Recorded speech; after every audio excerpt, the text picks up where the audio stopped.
வணக்கம் வள்ளல் மீடியா நேயர்களே. தேர்தல் நெருங்க இந்த நேரத்தில் பார்த்தீங்கன்னா நம்ம பேசலனாலும் நிறைய பேர் தேர்தலை குறித்து ஆர்வம் சொல்ல ஆரம்பிச்சிட்டாங்க, அலச ஆரம்பிச்சிட்டாங்க. அது மட்டும் இல்லாமல் கண்டென்ட் கொடுக்கறதுக்கு பஞ்சமே இல்லாமல் ஒவ்வொரு அரசியல் கட்சி தலைவரும் பிரச்சாரத்தில் இறங்கிட்டாங்க. அந்த சூழ்நிலையில் பார்த்தீங்கன்னா நம்மளுக்கு இருக்கிற இந்த ஒரு டியூட்டி அப்படிங்கிறது இந்த தேர்தலை கணிக்கிறது மட்டும் இல்லாமல் யார் யாருக்கு செல்வாக்கு இருக்குது, யாருக்கு பார்த்தீங்கன்னா அதிக பர்சன்டேஜ் ஓட்டு போகுது அப்படின்னு தான்.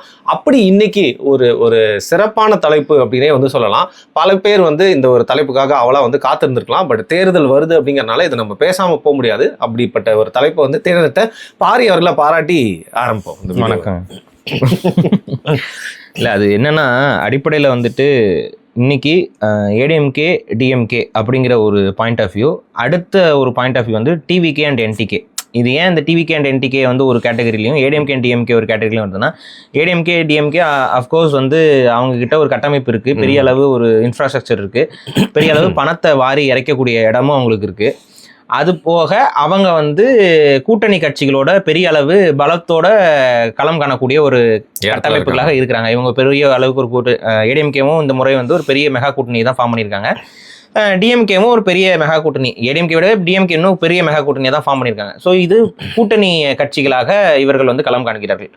ஆனால் இந்த தேர்தலில் தனியாக நிற்கக்கூடிய கட்சிகளாக நாம் தமிழரும் டிவிகேவும் இருக்கு. டிவிகே முடிந்த வரைக்கும் கூட்டணியை இந்த முறை எப்படியாவது உறுதி செய்யணும்னு முயற்சி பண்ணாங்க. அவங்களுடைய துரதிர்ஷ்டவசம் அந்த கரூர் இன்சிடென்ட்டுக்கு அப்புறமே எந்த கட்சியும் அவரோட கூட்டணி வைக்கிறதுக்கு முனைப்பு காட்டலை. அது மட்டும் இல்லாமல் இவரோட போயிருவேங்கிறத இவர் ஒரு ட்ரம்ப் கார்டாக தான் பயன்படுத்தினாங்க எல்லாரும். ஸோ விஜயோடைய வருகையை தங்களுடைய சீட்டுகளை ஏற்றி வாங்கி கொள்வதற்கான ஒரு விஷயமாக தான் பார்த்தாங்களே ஒழிய யாரும் விஜய் கூட கூட்டணி ஜெயிப்போம் அப்படிங்கிற ஒரு பார்வை இல்லை.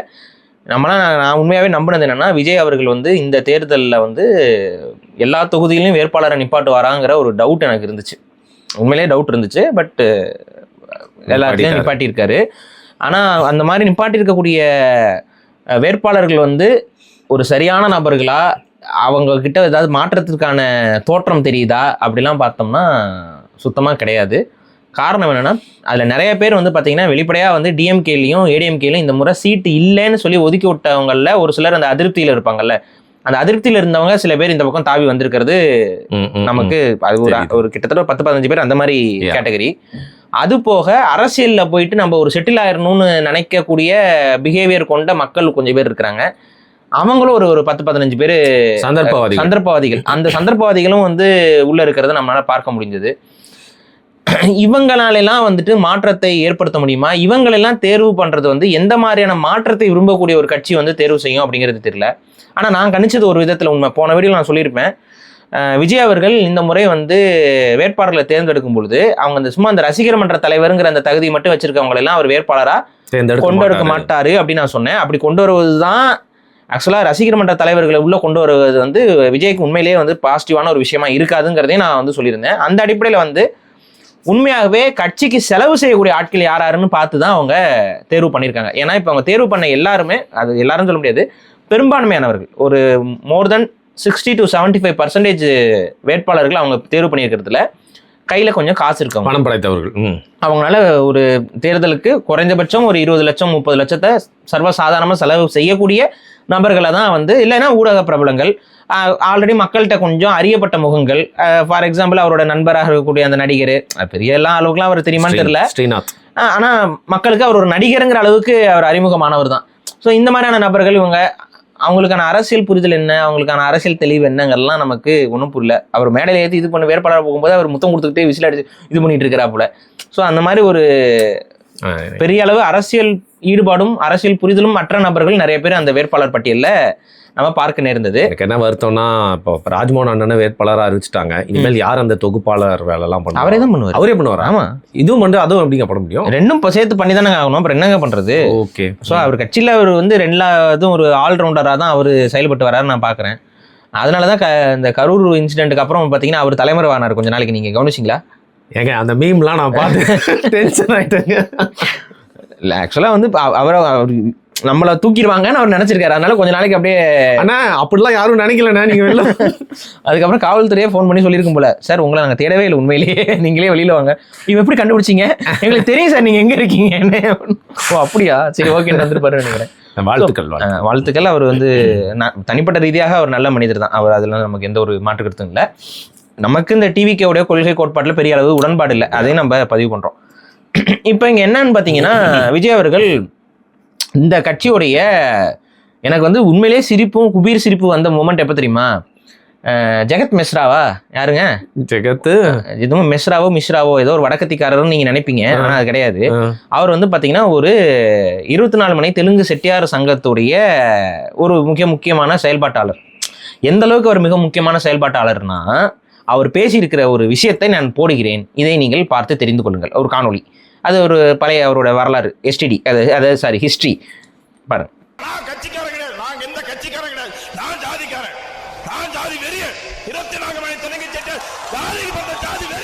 இதுல அவர் என்ன சொல்றாரு? நான் ஒரு சாதி வெறியன். என்ன மனுஷன் அப்படிலாம் பார்க்காதீங்க, நான் ஒரு சாதி வெறியன். பெரியார் கோச்சு பாரு. இவ்வளவு வெளிப்படையாக ஒரு சமூகத்திற்கு தன்னைத்தானே சாதி வெறியன் ஒரு எஸ்டாப்ளிஷ் பண்ணிக்கிற ஒரு நபரை ஈவேரா தான் எங்களின் தலைமை வழிகாட்டி, அதுவும் வழிகாட்டி மட்டும் கிடையாது, நாம் தமிழர்லாம் கூட வழிகாட்டின்னு சொல்லிட்டு இருந்தாங்க. அந்த வழிகாட்டியில பல பேர் வழிகாட்டுறவங்க இருப்பாங்க. ஆனா இவரு தலைமை வழிகாட்டி, முதல்ல நின்று வழிகாட்டுறவர். புரியுதா? என்ன வழிகாட்டுறாரு, நீங்க என்னத்த அந்த வழியில டிராவல் பண்ணீங்க, எப்படி இந்த மாதிரி தன்னைத்தானே டிக்ளேர் பண்ணிக்கிறாரு. அவர் தான் ஒரு சாதி வெறியர்னு சொல்லி அவரை கொண்டு வந்து வேட்பாளர்லாம் நிப்பாட்டுறீங்க. என்ன மாற்றம் வந்துட போறோம்? என்ன மாற்று அரசியல் இது? இந்த கேள்வியெல்லாம் வந்து மக்கள் அவரை பார்த்து கேட்கணும். ஆனா மக்கள் அவரை பார்த்து கேட்க மாட்டாங்க, அவரோட தொண்டர்களும் அவரை பார்த்து கேட்க மாட்டாங்க. இங்க அதுதான் இங்க பிரச்சனையே, விஜய் அரசியல்ல இருக்க பெரும் பிரச்சனையே அதுதான். திமுகங்கிற ஒரு அயோக்கிய கூட்டத்தை ஒழிக்க வருகிறேன்னு சொல்லக்கூடிய விஜய் அவர்கள் குறைஞ்சபட்சம் திமுகவுடைய இந்த மாதிரி அருவருக்கத்தக்க அரசியலை தான் செய்யாமல் இருக்கணும். இப்போ திமுக நம்ம ஏன் எதிர்க்கிறோம்? ஒரு பக்கம் சாதி ஒழிப்புன்னு பேசுவாங்க, சாதி வெறியர்களுக்கு சீட்டு கொடுப்பாங்க.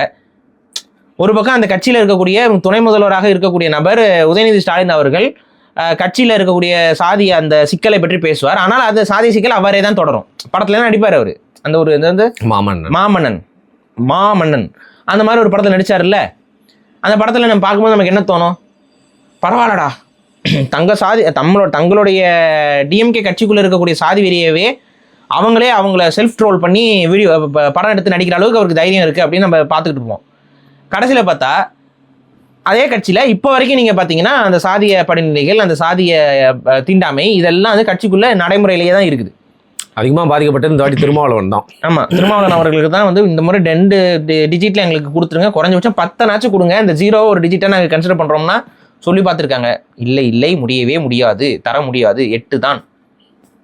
அதற்கு மீது நீங்கள் 8க்கு மேலே கேட்டிங்கன்னா 8 மிதிப்போம் அப்படின்லாம் சொல்லியிருக்காங்களா? இது சொல்லலை, கொஞ்சம் அவர் பாருங்க. தமிழ்நாட்டில் ஏற்கனவே சானிவாசுக்கு என்னங்க யாரு என்னங்க எனக்கு உண்மையிலே ரொம்ப கஷ்டமா இருக்கு. அவரு துரந்தர் சீக்ரெட் ஏஜென்ட்டா திமுகக்காக ஒர்க் பண்ணிட்டு இருந்தாரு, கண்டுபிடிச்சிட்டாங்க அம்சாவை. அதான் அம்சமா அவங்க பதுங்குறியா அப்படின்னு. இதுல என்ன எனக்கு என்ன கஷ்டமா இருக்குன்னா, சானிவாஸ் அவர்கள் இன்னிமேது வந்து விடுதலை சிறுத்தையில் இருக்கிறது வந்து சரிப்பட்டு வராது. சரி, திமுகவுக்கே போயிருங்க. ஏன்னா ஆல்ரெடி திமுக தான் இருந்தீங்க, ஒன்றும் பிரச்சனை இல்லை, திமுகவே போயிடுறதுதான் சரி. ஏன்னா பாத்தீங்கன்னா கண்டுபிடிச்சிட்டாங்க. இனி வந்து உங்களால் வந்து இந்த சீக்ரெட் மிஷன்ஸை வந்து ஹேண்டில் பண்ண முடியாதுன்னு நினைக்கிறேன். சானிவாஸ் அவர்களுக்கு வந்து சீட் என்பது மறுக்கப்பட்டிருக்குது. இது மாதிரி பல பேருக்கு மறுக்கப்பட்டிருக்காங்க, இது பண்ணியிருக்காங்க. இதெல்லாம் அது ஒரு தனி டாபிக், அது ரொம்ப சீக்கிரத்தனமாக இருக்கும். பட் நான் என்ன சொல்கிறேன்னா, விஜய் அவர்கள் அவருடைய இந்த தேர்வுகள், அவங்க செலக்ட் பண்ணியிருக்கக்கூடிய கேண்டிடேட்ஸ் உண்மையாகவே அவர் மாற்றத்திற்கான கேண்டிடேட்ஸை தான் தேர்வு பண்ணியிருக்காரான்னு பார்த்தா அதில் வந்து ஒரு பெரிய அதிருப்தியும் ஒரு பெரிய இதுவும் தான் இருக்குது. யாருமே வந்து பெருசாக சொல்லிக்கிற அளவுக்கான கேண்டிடேட்ஸே யாருமே எனக்கு ஃபீல் ஆகலை பர்சனலாக. ஒரு 2 தொகுதியில் மட்டும் கேண்டிடேட் ஓகே நம்ம சொல்லலாம். விஜய் தானே அவரை மாதிரியே பண்றீங்களே. அதான் விஜய் மட்டும் ஓகே, ஏன்னா அவர் 2 தொகுதியில் நிற்கிறாரு. அதையும் நான் சொல்கிறேன் ஏன் 2 தொகுதியில் நிற்கிறாரு அப்படிங்கிறது. அப்போ டிவிக்கே இந்த முறை வந்து அவங்களுடைய ஃபோக்கஸ் எங்கே அப்படிங்கிறது புரிஞ்சுக்கிட்டாங்க. அவங்களுக்கு தெளிவாக தெரிந்து விட்டது, நாம் ஆட்சிக்கு வரப்போவது இல்லை. அது மக்கள்கிட்ட சொல்லுவாங்க ஆட்சிக்கு வரப்போகிறோம்னு. ஆனால் அவங்களுக்கு உண்மையாகவே தெரிஞ்சிருச்சு, நம்ம இந்த முறை ஆட்சியை பிடிக்க முடியாது. சரி, குறைஞ்சபட்சம் நம்ம வந்து இந்த தேர்தலில் வந்து பெரிய அளவு வாக்கு சதவீதத்தை உடைப்போங்கிற நம்பிக்கை அவங்களுக்கு ஆரம்பத்தில் இருந்துச்சு. எவ்வளோனா அவங்க என்ன மனசில் வச்சுருந்தாங்கன்னா, ஒரு 20% வந்து நம்ம 20%க்கு மேலே நம்ம 20 to 25 நம்ம வந்து ஷியோராக வந்து எடுத்துடலாம் அப்படிங்கிற ஒரு மைண்ட் செட்டில் இருந்தாங்க. அது மட்டும் இல்லாமல் நிறையா தொகுதிகளில் நம்ம ஜெயிப்போம் அப்படிங்கிற ஒரு மைண்ட் செட்டும் இருந்து, அது குறைஞ்சபட்சம் ஒரு 15-20 தொகுதியிலனாச்சும் நம்ம ஜெயிச்சிருவோங்கிற நம்பிக்கை அவங்களுக்கு ஆரம்பத்தில் இருந்தது. ஆரம்பத்தில் இருந்தது. இந்த கரூர் இன்சிடென்ட்லாம் நடக்கிற டைம்ல கூட அவங்களுக்கு அந்த நம்பிக்கை இருந்துச்சு. பட் இப்போ அந்த நம்பிக்கை தளர்ந்திருப்பதாக நான் உணர்கிறேன். இல்லை கண்டிப்பாக தெரியும். அந்த நம்பிக்கை வந்து அவங்களுக்கு தளர்ந்திருக்கு. அதனால அவங்க என்ன பிளான்ல இருக்காங்க அப்படின்னா, எல்லா பக்கமும் நம்ம வேட்பாளர் நிப்பாட்டுறோம். இப்படி எல்லா பக்கமும் வேட்பாளர் நிப்பாட்டுறதுல ஒரு பெரிய ப்ளஸ் என்ன தெரியுமா, அந்த கட்சி வந்து ரொம்ப சீக்கிரம் வந்து வாக்கு எண்ணிக்கையை காட்டிடலாம். இந்த ஸ்ட்ராட்டஜி வேற யாரோட ஸ்ட்ராட்டஜியும் கிடையாது. அஃப்கோர்ஸ் என்டிகேவோட ஸ்ட்ராட்டஜி தான். என்டிகே அதே தான் பண்ணாங்க. எல்லா தொகுதியிலையும் வந்து அது வந்து எப்படின்னா, ஒரு கட்சிக்கு எல்லா பக்கமே சப்போர்ட்டர்ஸ் இருப்பாங்க எப்பவுமே. இது வந்து விடுதலை சிறுத்தைக்கும் பொருந்தும், நாம் தமிழருக்கும் பொருந்தும், எல்லா இப்போ பாமகவுக்கும் பொருந்தும். அப்போ எந்த ஒரு கட்சிக்குமே ஸ்டேட் லெவலில் வந்துட்டு பார்த்தீங்கன்னா பல ஆதரவாளர்கள் இருப்பாங்க. ஒரு மாவட்டத்தில் ஆதரவாளரே இல்லை அப்படின்லாம் யாரும் சொல்ல முடியாது. அங்கே ஒரு 500 பேர் இருப்பான், அங்கே ஒரு 1000 பேர் இருப்பான், அங்கே ஒரு 10,000 பேர் இருப்பான். இப்படி தான் இருக்கும் ஆதரவாளர்கள். அப்போ நம்ம ஒட்டுமொத்த கட்சியோட ஆதரவாளர்கள் எண்ணிக்கை என்ன அப்படிங்கிறத காட்டுறதுக்கு தான் இது மாதிரி எல்லா பக்கமும் வேட்பாளர் நிப்பாட்டுறது. இது ஒரு பெரிய செலவு. ஒரு கட்சிக்கு எல்லா பக்கமும் வேட்பாளர் நிப்பாட்டுறது, எல்லா பக்கமும் ஆளுகள் பெரிய எஃபர்ட். ஆனால் இந்த பெரிய எஃபர்ட் பண்ணும்பொழுது அவங்களுக்கு கிடைக்கக்கூடிய ஒரு கேரண்டி என்னன்னு பார்த்தீங்கன்னா, மொத்தமா அந்த கட்சியோடைய பெர்சன்டேஜ் எவ்வளோங்கிறத வந்து கிளியரா வச்சுக்க முடியும். இந்த கிளியர் பெர்சன்டேஜை காட்டும் பொழுது ஃபியூச்சருக்கு அது பயன்படும். ஃபியூச்சருக்கு வந்து மற்ற கட்சிகளோட கூட்டணி போறதுக்காக இருக்கட்டும், அங்கீகாரம் அடையிறதுக்காக இருக்கட்டும், இது எல்லாத்துக்குமே பயன்படும். ஒரு 8% மேல வரும்போது அங்கீகரிக்கப்பட்ட கட்சியாக ஆகும். இதுக்காக பயன்படும். ஸோ ஓவராலா நம்ம நின்னோம்னா கொஞ்சம் செலவு அதிகமா இருந்தாலும் பரவாயில்ல, ஜெயிக்கலைனாலும் பரவாயில்ல, பவருக்கு வரலைனாலும் பரவாயில்ல, முடிஞ்ச வரைக்கும் வாக்கு எவ்வளோங்கிறத நம்ம உறுதியாக காட்டிட்டோம்னா அது நமக்கு ஃபியூச்சர்ல யூஸ் ஆகுங்கிறது தான் சரி பாயிண்ட். இதை தான் நாம் தமிழர் கட்சி ரொம்ப வருஷமா வந்துட்டு இப்போ இம்ப்ளிமெண்ட் பண்ணிட்டு இருந்தாங்க. இப்போ அதே மாதிரியான ஒரு ஸ்ட்ராட்டஜியை இப்போ டிவிகே இந்த முறை எடுத்திருக்காங்கிறது தான். அதனால தான் இப்போ டிவிகே அண்ட் என்டிகே அப்படிங்கிற அந்த கம்பேரிசனுக்கே நம்ம வரோம். சரிங்களா? ஏன்னா இவங்க ரொம்ப வருஷமா இவங்க களத்தில் நிற்கிறாங்க. பட் அவங்களோட ஸ்ட்ராட்டஜி அப்படியே இவங்க வந்து ஃபாலோ பண்ணுறாங்க. இப்போ நீங்கள் நல்லா கவனிச்சிங்கன்னா, என்டிகேவோட ஃபுல் ஃபோக்கஸ் வந்து பார்த்தீங்கன்னா டிவிகேக்கு அகேன்ஸ்டாக தான் போகும். ஆமாம், நீங்கள் இனிமேல் பாருங்க. ரீசெண்ட் டைம்ஸ்லாம் இல்லை, இப்போ அதுக்கு முன்னாடி இருக்கிறது கூடவே இப்போ பாருங்க, என்டிகே வந்து முழுக்க டிவிகேவை ஃபோக்கஸ் பண்ணி தான் இருப்பாங்க. நான் சொல்றது நடக்குதா இல்லை மட்டும் பாருங்க. விமர்சிக்கிறது, தாக்குறது, ரொம்ப ஒரு ஸ்ட்ராங்கான அப்போசிஷனா யாரு கண்ணுக்கு படுவான்னு பார்த்தீங்கன்னா என்டிகே வெர்சஸ் டிவிகேங்கிறது தான் இருக்கும். இப்போ என்டிகே வெர்சஸ் டிஎம்கேனோ, என்டிகே வெர்சஸ் ஏடிஎம்கேனோ, என்டிகே வெர்சஸ் மற்ற கட்சிகள்ங்கிறத விட என்டிகே வெர்சஸ் டிவிகேங்கிற அந்த நரேஷனுக்குள்ள தான் மீடியாவும் அவங்கள காட்டும். ஏன் அப்படி? ஏன்னா மீடியா இன்னைக்கு யார் கண்ட்ரோல்ல இருக்கு? திமுக. அப்போ திமுகவுக்கு ஆதரவாக தானே மீடியாக்கள் செயல்படும். ஓகே. ஸோ திமுகவுக்கு ஆதரவான ஸ்டாண்ட் இது. என்டிகே வந்து டிவிகே போட்டு அடி அடிக்கிறது ஒரு விதத்துல டிஎம்கேக்கு வந்து ஒரு சாதகமான ஒரு விஷயமா இருக்கும். அவங்க அங்கேயே கண்டெயின் பண்றாங்க அந்த லெவல்ல. என்டிகேவையும் அந்த வட்டத்துக்குள்ளே வச்சுக்கிறது, டிவிகேவையும் அந்த வட்டத்துக்குள்ளே வச்சுக்கிறது. இப்போ டிவிகே வந்து பார்த்தீங்கன்னா தொடர்ச்சியாக விஜய் வந்து என்ன பண்ணுறாரு, டிஎம்கேவோட தன்னை பிளேஸ் பண்ணணும்னு பார்க்குறாரு. ஏன்னா மக்கள் பார்வையில் டிஎம்கேவை வீழ்த்தக்கூடிய சக்தியாக எதை பார்க்குறாங்களோ அதற்கு இந்த முறை வாக்கு போட்டுருவாங்கங்கிறது எல்லாருக்கும் தெரிந்த ஒரு விஷயம். இப்போ டிஎம்கேவை இவங்களால வீழ்த்த முடியும்னு எந்த சக்தியை நினைக்கிறாங்களோ அந்த சக்திகளுக்கு அதிகமாக வாக்கு போகும், அந்த அரசியல் இதுக்கு போகும். அப்போ விஜய் என்ன பண்ணுறாருன்னா, நமக்கு அதிகமாக வாக்கு வரணும் அப்படின்னா நம்ம டிஎம்கேவை அப்போஸ் பண்ணுற ஒரு இடத்துல நம்ம நிற்கணும் ஸ்ட்ராங்காக. அப்போ நமக்கு வந்து வாக்குகள் வரும். இப்போ இந்த டிவிகேக்கு ஒரு சின்ன ப்ளஸ்ஸும் இருக்கு. என்ன அப்படின்னு பார்த்தீங்கன்னா, அவங்க வந்து பிஜேபியோட கூட்டணியும் இல்லை. பட் ஏடிஎம்கேக்கு அந்த இடத்துல ஒரு சின்ன மைனஸ் இருக்கு. ஏன்னா ஆன்டி இன்கம்பன்சிங்கிறது டிஎம்கேக்கு மட்டும் கிடையாது, பிஜேபிக்கும் இருக்கு. இதை வந்து தமிழ்நாட்டில் ஆன்டி இன்கம்பன்சி பிஜேபிக்கும் உண்டு, டிஎம்கேக்கும் உண்டு. அப்போ மக்கள் வந்து இந்த பிஜேபி மேலேயும் கொஞ்சம் வெறுப்பு இருக்கும், டிஎம்கே மேலேயும் வெறுப்பு இருக்கும். இந்த ரெண்டு வெறுப்புன்னு வரும்போது ஏடிஎம்கேக்கு வந்து அந்த ஏடிஎம்கே வந்து ஒரு கரெக்டான பிளேஸ்ல மக்கள் கண்ணுக்கு தெரியாது. பட் டிவிகேக்கு வந்து அது ஒரு ப்ளஸ் பாயிண்ட்.